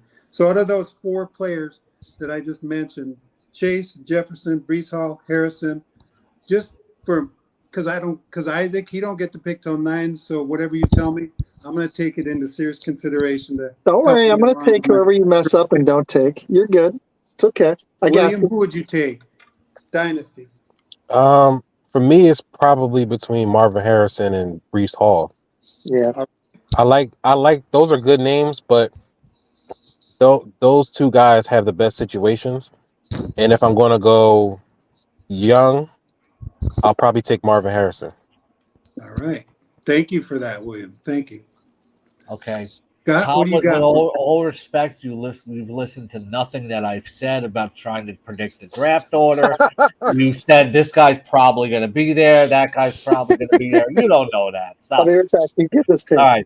Anyhow. Good point, Scott. Yeah. Good point. I'm messing with you, though. I'm going to go Chase first because he's the most proven high-end receiver. I'm going to go Harrison second because he is a rare generational talent. Yeah. I'm going to go Hall third because I like him a lot. But like I said earlier, wide receivers tend to be more durable than running backs. I'm going to go Jefferson fourth because I think his ceiling is a little lower for this year. All right. Well, thank you for that. That's a nice breakdown. And just to let you know, what I've been thinking today is I put Harrison, of those 4 players, I've moved Harrison 1, Chase 2. Hall 3, Jefferson 4, depending on who's available. One of them will be there. Right. I've been holding it for about an hour. I couldn't do it anymore. I was like, I'm going to the bathroom. Forget it. Last tip I'll give drafters. I'm sorry, the second. I don't know how old William is. Last tip I'll give drafters here. Don't get too caught up in schedule analysis. A lot of schedule analysis is based on last year. And don't look at the schedules between week 14 and 16 and say, well, I'd rather have that guy because he's got a really good matchup in week 14. By week 14 or so, your team will significantly change because of trades and waivers and injuries and NFL trends. We don't honestly know who's going to be the best by week 14. We're going to get thrown a lot of curveballs fantasy football wise, so don't look too far down the line. We had some good comments. I'm going to hit one because I want to give my thoughts and then give you guys a minute to close because I'm actually going to work on some fantasy stuff for the draft tomorrow. What's your thoughts on Jonathan Brooks for Dynasty? We didn't bring him up. I don't know. I'm not sure. The Panthers offense is kind of a nightmare. I'm not sure if they're going to improve. They're still rebuilding. I just don't know if Brooks is going to – it's kind of like Bryce Young. I don't know if he's going to be given a fair cry to succeed. The top receiver there is probably not going to be Adam Thielen. It's going to be Xavier Legette, a rookie. I don't know. They haven't even given Bryce Young a fair shake. The offensive line, I'm not huge. Like I'm not saying I wouldn't draft him. He's not on my do not draft list, which I have some. I mean, Brooks and Benson were the top rated running backs coming out of this draft. If you can get Brooks, you just have to temper expectations. He's coming back from an ACL that he tore late. Yeah, that's huge. He's not going to start the beginning of the season. He's more than likely not to start in the beginning of the season. Mm-hmm. And then if he comes on strong after a few weeks when he does return, and he's probably going to be one of your later round, late season guys who turns it up. If he does in that offense, that's a plus. But you're probably looking at him to be more dominant or in a more prominent role next season. So that's what you're planning for if you got him. If he comes on late, cool. You got something that you grabbed a player that is going to help you make a playoff run if he comes back strong. But you're really hoping that he comes along in 2025 and he's the running back one in the Panthers offense. He's more of a stash player. Mike drop. That's the end of the Brooks conversation. You said it perfect. That was well played. All right, got one more. My dad is going to love this one. This will be our last one. I'm going to give my thoughts and then we'll close. Guys, I had a blast. William's coming on our fantasy show on Tuesday. I'm really excited. Scott? Yes, sir. We have a lot of people, but if you want to join, man, that'll be a blast. I think you'd have a lot of fun. And it's with my it's with my co-host, Med, and it's going to be a good time. Malik Neighbors before Harrison Jr. Here's my issue. Nope. Oh, okay. I can't do it because the Giants don't have a quarterback. Daniel Jones isn't a starting quarterback. He wasn't when he got paid. I need to see him stay healthy. He's coming off isn't it an ACL? He's coming off a major injury. And their backups, I'm sorry, I don't believe in Drew Lock. You know about him. I can't do it. And Marvin Harrison looks pretty special. Neighbors does too, but I just don't know if they have the quarterback to get him the ball. Look, at least forgetting about the quarterback situation, okay, for a second, this is nothing against Neighbors. Hot take, if Jason's right, he's right. We'll give him credit. But this is nothing against Neighbors. Marvin Harrison Jr. is a special generational talent. Yes. I'm not taking him out of number one. Now, I don't want to start a basketball argument, but to me, nobody will ever tell me that Michael Jordan is not the number one overall. Exactly. With as much respect I have for LeBron. Okay, to me, that's like Harris. Like looking at Harrison, just like he's going to be the GOAT of this rookie class. Okay, that's what I think is going to happen. That's my projection. That's nothing against Neighbors. Like. Now with the Giants quarterback, give Daniel Jones a little bit of grace. Okay, he's never had a good receiving crew. He's never had a receiver like Neighbors. I love Jalen Hyatt as a deep sleeper too. Drew Lock. I watched him last year. He cleaned up a lot of the rough edges in his game, which was interceptions. He throws a great deep ball. If Drew Lock gets in there, Neighbors will put up numbers. I've seen very good receivers put up good numbers with mediocre quarterbacks. True. I mean, Justin Jefferson, we're going to draft him, and Sam Darnold is like, I mean, unless they trade for a quarterback, Sam Darnold is the quarterback in Minnesota right now. So that's a good take. I will say, I think the funny thing is Marvin Harrison's going to end up being the stud of this class, but we still might get 2 or 3 or 4, maybe even 5, and if you include the guys in the second round, other really good receivers out of this class. Roma Dunze in Chicago, if Keenan Allen goes down, which he does frequently. This is and Roma Dunze is going to be growing up with Caleb. So if Caleb is it, that's going to be something. And then Malik Neighbors is a talent. I like what you said because Daniel Jones has not. He's had a Saquon Barkley. That was probably his best weapon. And Darren Waller's out. So the door is wide open for Malik Neighbors in New York. Yeah. It's going to be interesting. Good stuff. New Jersey. That's where the Giants play. Sure. Good point. My final take is I'm going to try not to get sniped, and I'm going to do more of the grouping. I started doing it more last year. I had 3 or 4 targets. I try to have multiple positions, and with Dynasty, I'm going to be doing that. But I like something Scott said earlier, and I'm going to just go. I'm going to keep going with that. This is my first year in Dynasty, and one of my strategies is going to be, yes, to stash some rookies and some guys that I like for future years. But you can't forget about now. So, like, if a Tyreek Hill is available or a Roma Dunze is available, even though Tyreek Hill is 30 years old, age is nothing but a number, like with Mostert, and Tyreek Hill hasn't shown any signs of slowing down. He's actually gotten better since he left KC, fantasy-wise. So, think about now in Dynasty Leagues. We are also, for the first time, I didn't say it in the whole 2 hours, we are doing an eliminator for the first time. So, that is it's interesting because that's an 18-team league. So your team is not as going to be strong in the beginning. And that one, you're trying to pick up guys from the teams that get eliminated. So we're doing that format for the first time as well. So I do an auction. I do a snake, both redrafts. And this year I'm going to be doing an eliminator or game team for the first time. And I'm going to be doing a dynasty for the first time. I'm pretty excited. Nice. One more tip for dynasty players, okay? Don't get over caught up with age, okay? Yeah. Everybody uses 30 as the general. Too many people, not everybody, use 30 as the general marker for everybody to decline. That's a running back age. That does not apply to wide receivers. The late, great Mike Taglieri of Fantasy Pros used to do annual studies that show that receivers generally don't fall off till age 32 or 33. Tight ends fall off even later. Quarterbacks might not fall off till their mid-30s or like 36. Also take into account, as we said with Raheem Mostert, how much a player has played or been a starter at a high level. And when you're playing in Dynasty, like we said at the top, for those who missed it, Tom and I were talking about this. Mm-hmm. Don't draft everybody with the eye on 7-8 years down the line. The scope of the NFL and the dynamics of the players and the trends, and your team is going to change a lot in just 3 years. And remember, you want to win this year. So if veterans start falling in your draft, take those good values. Keenan Allen's 32 and was still a top 20 receiver. That my only concern with him is health. It's not even an age thing. He just gets hurt. But with that offense, he could be pretty special. All right, Dad, I'm going to kick it to them for their stuff. Yeah. You got any final fantasy thoughts before I let them close with where their shows are and stuff?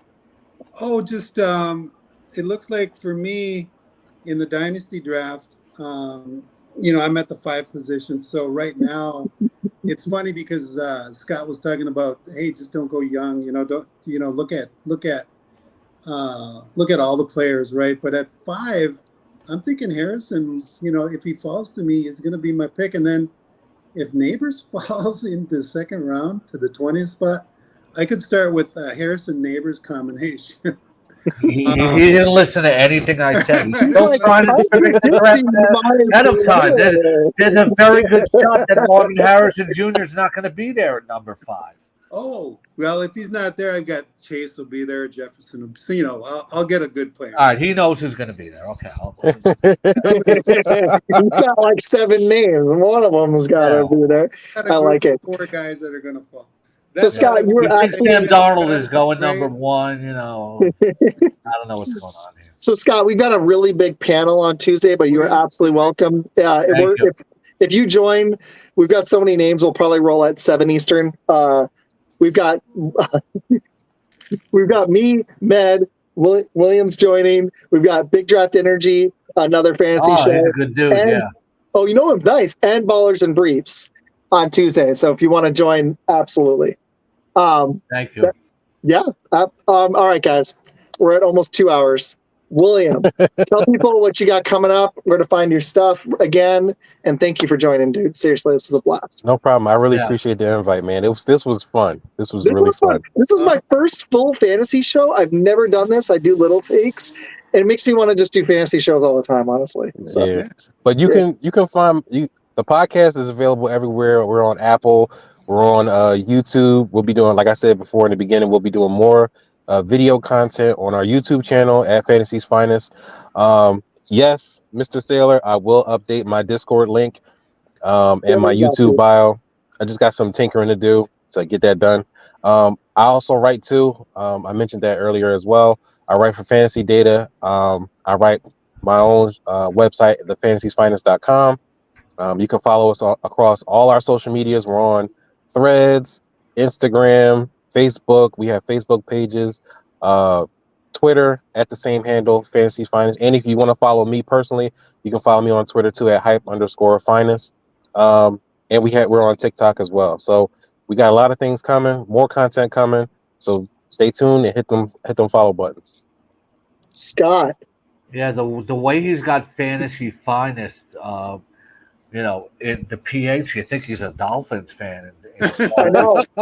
You're not the first person that's done that, but the Phillies also do the PH too. So that's kind of where I jacked it from. Oh, you're a Phillies fan? Yeah. Uh-oh. Oh, get out of here! I live in Queens, New York. What do you expect? Yeah, I remember. Yeah. Anyhow, where can people find you and all the stuff you do? The floor is yours, bud. Okay. And Finn, you and I are following each other, right? William? Yes, sir. On X/Twitter. Okay. Just wanted to make sure I'm following. It's Twitter. It's not. Anyhow, I just want to say thank you for having me, Tom, William, and Izac. Who William, I think, looks very much like a young Matt Hasselbeck. The resemblance is striking. I might have to pull up his picture and Matt's, and just like put it out there. Do it side by side. Yeah, side by side. You should do that. Really fun. Yeah, so you can find me at Scott E the King on Twitter/X. Rotoballer.com, my updated ranks. Enter King at checkout for a special discount on the Rotoballer Fantasy Football Season Pass. Sirius XM Fantasy Sports Radio every Sunday, 3 to 5 Eastern with Michael Florio. And that's Rotoballer Radio. Seahawks.com. Go to the team's official site. Click on the news tab. Fantasy Insider. You'll see all my updated preseason stuff there. It's all free. And I spotlight the Seahawks, but I go have ranks and analysis from around the entire league. Sportsline.com, part of the Fantasy Football Draft Bible. And also some of my stuff is up at The Athletic now, too. So, thanks a lot for having me. Is it the Michael Florio from Pro Football Talk and Football Night in America, or the? No, you're thinking of the That's second. what I thought. The other one. You're thinking of the second Mike Florio. No. The main Mike Florio is Michael F. Florio. Michael F. Florio. No. On the NFL Network, yeah. That's what I thought. I'd heard of him as well because I've seen him on NFL Network. So that's really cool. That's the most prominent Michael Florio. You're right. Actually, that's funny. He was the face I thought at first, but I was like, "Isn't there another Michael Florio?" And then I looked and I was just looking at it. I was the like, other Michael Florio is the one from Football Night in America. Gotcha. And which I've seen him as well, obviously. But really cool, man. That's awesome. And thank you so much for joining, both of you guys. Seriously, it was cool, William, after talking so long. And then Scott, it was pretty cool. People were like, "What's your show tonight?" I was like, "I don't know. I've got the Sirius XM fantasy, guest hopping on, and another fantasy expert. No big deal. It's gonna be fun." And I was like, "Dad, you gotta hop on. Like, this is gonna be a great time." And what's your YouTube channel again? Me? Yeah. Oh, Fun Football Podcast. What's that? Fun Football Pod. Okay, got it. I'll put it in the link. I'll put it in. I got it right now. Hold on. Okay. I got you. I'm throwing it in. Hold up. For people that don't have it. Have you, Scott and William, thank you. Thanks for extending the invitation, man. This was fun. I know that's a long link, but it's just Fun Football. I'll put it as an actual thing too. Okay. Fun Football Pod. That's it. Okay. Yep. It might be podcasts. I feel like when you pull up pod, it pulls up. So that's my YouTube. Yeah, we're on it right now live. So anyways, all right, here's what we got coming up. Oh, Dad, wait, sorry. Where can people find you? You're on Twitter now. Dad, where can people find you? What are you talking about? I don't have any podcasts or anything. I'm just a fantasy player. I'm just messing. I just like that you're on Twitter, and I could tag you in this, and I know you probably didn't look at it. X Twitter? I don't even know. X Twitter, whatever. I just got him on Twitter, and now I send him my stuff.